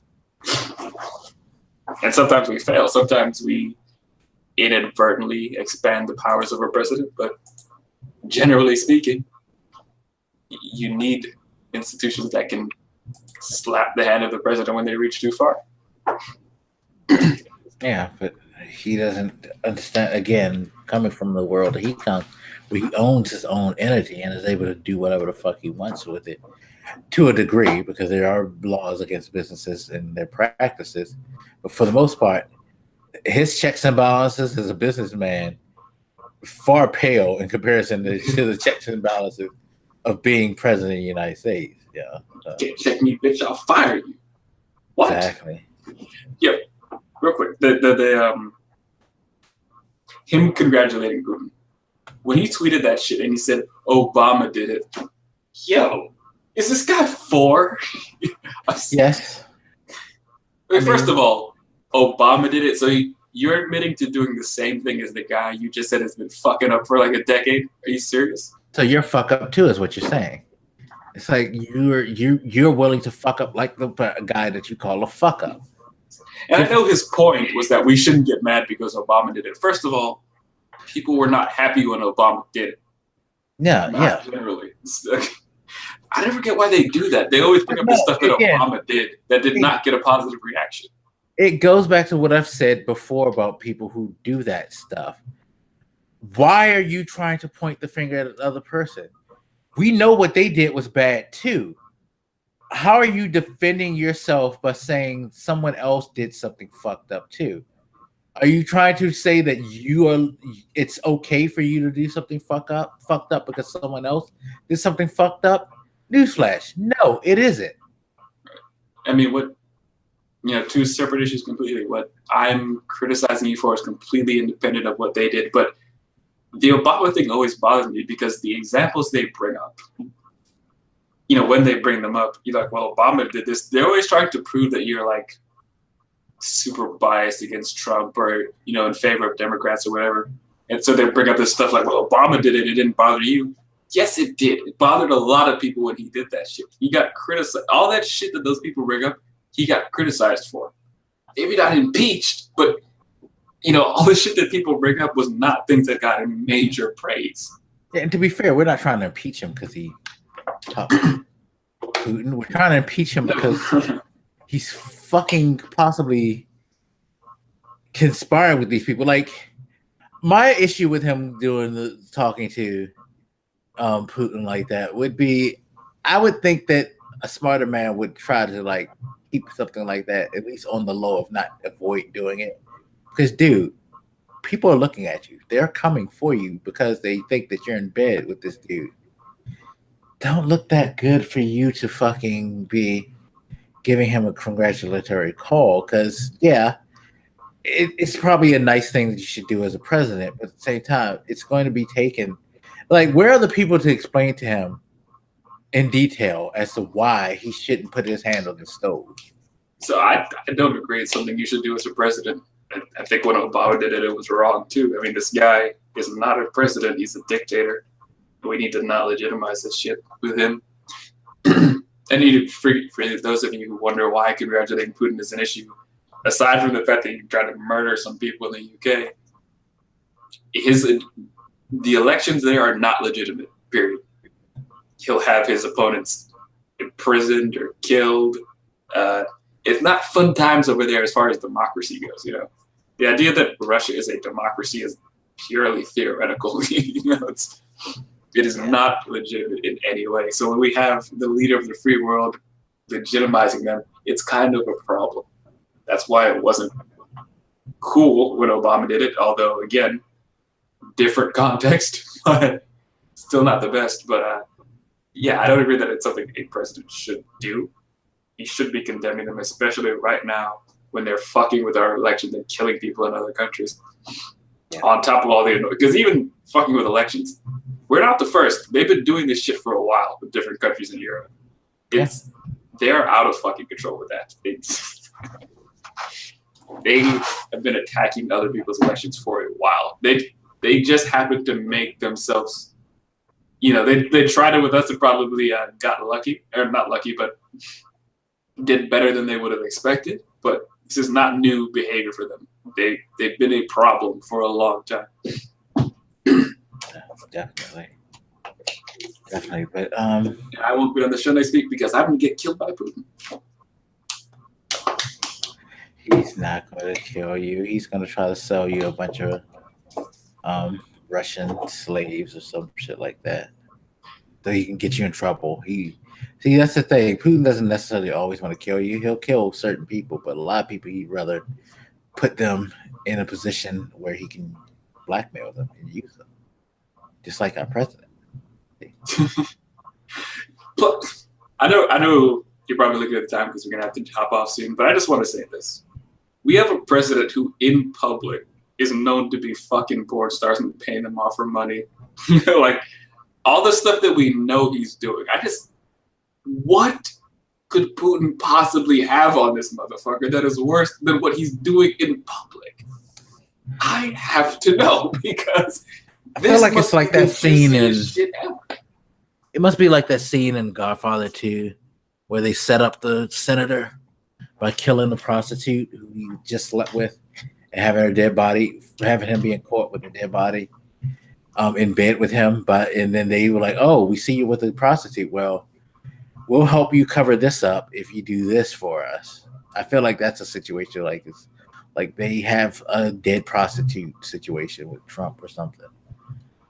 But would that even be surprised? I mean, it would be worse than the porn star thing. Don't say that, because you're just about to say, would it be surprising if Trump actually did have murder or have a dead prostitute in his bed? And that's really, I mean, it would be one thing if this was like a regular person. But my point was that he's already so horrendous, just based on what we already know. It just begs the question. When you look at the way he interacts towards Russia, you know, he never says anything bad. He's got Putin's balls on his lips. What could possibly be so much worse than what we already know about you that you're willing to act like this? Because what we know about you is like way up here. And if you're willing to behave this way, Putin must have the worst dirt anybody has ever had on anybody in fucking history. What is it about this guy? Yeah, it is. It is a strange thing, but he's beholden to this guy for some reason. He said he could shoot somebody and get away with it. I want him to test that theory. Let Putin say whatever the fuck he wants, and let's see what happens. Because so far you've been almost bulletproof anyway. So fuck it. You're probably gonna get away with whatever Putin has on you. Just throw it out there and let's see what happens. And this is the sad state, and this is why we will do more episodes where we talk about video games, because god damn it, we can't keep doing this for so long. So in about 20 episodes, get prepared for another video game discussion. So you want to close up shop here? Yeah, let's close up, because we've been on for about 3 hours now. And thank you again to Katina for coming on. We will be recording our podcast probably tomorrow, I want to say. But y'all see something, hopefully. Don't hold me to that, because who knows what our schedules are going to be like. But again, thank you. One of you by then? Huh? Will have killed you, one of you by then? Probably so. Or we'd have to watch the pictures, the alleged photos of Trump and Stormy, and that would kill me just as fast, if not worse. Yeah.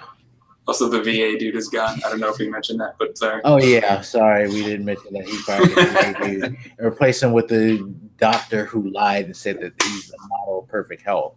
How the fuck you get on TV and say Donald Trump is the model of perfect health and that he's just slightly overweight? Get the fuck out of here! Oh my god. Anyway, I had to sneak that shit in before we hopped off. yeah, nah, and that just reminded me of like, oh my god, that's the guy in charge of veteran funding, which he's going to try to privatize and take away veteran insurance. So, you're welcome, America, the country that he loves so much. Well, as we close off, I just want to say, this will make us stronger. It's like an ethical hacker pointing out all the weaknesses in your system.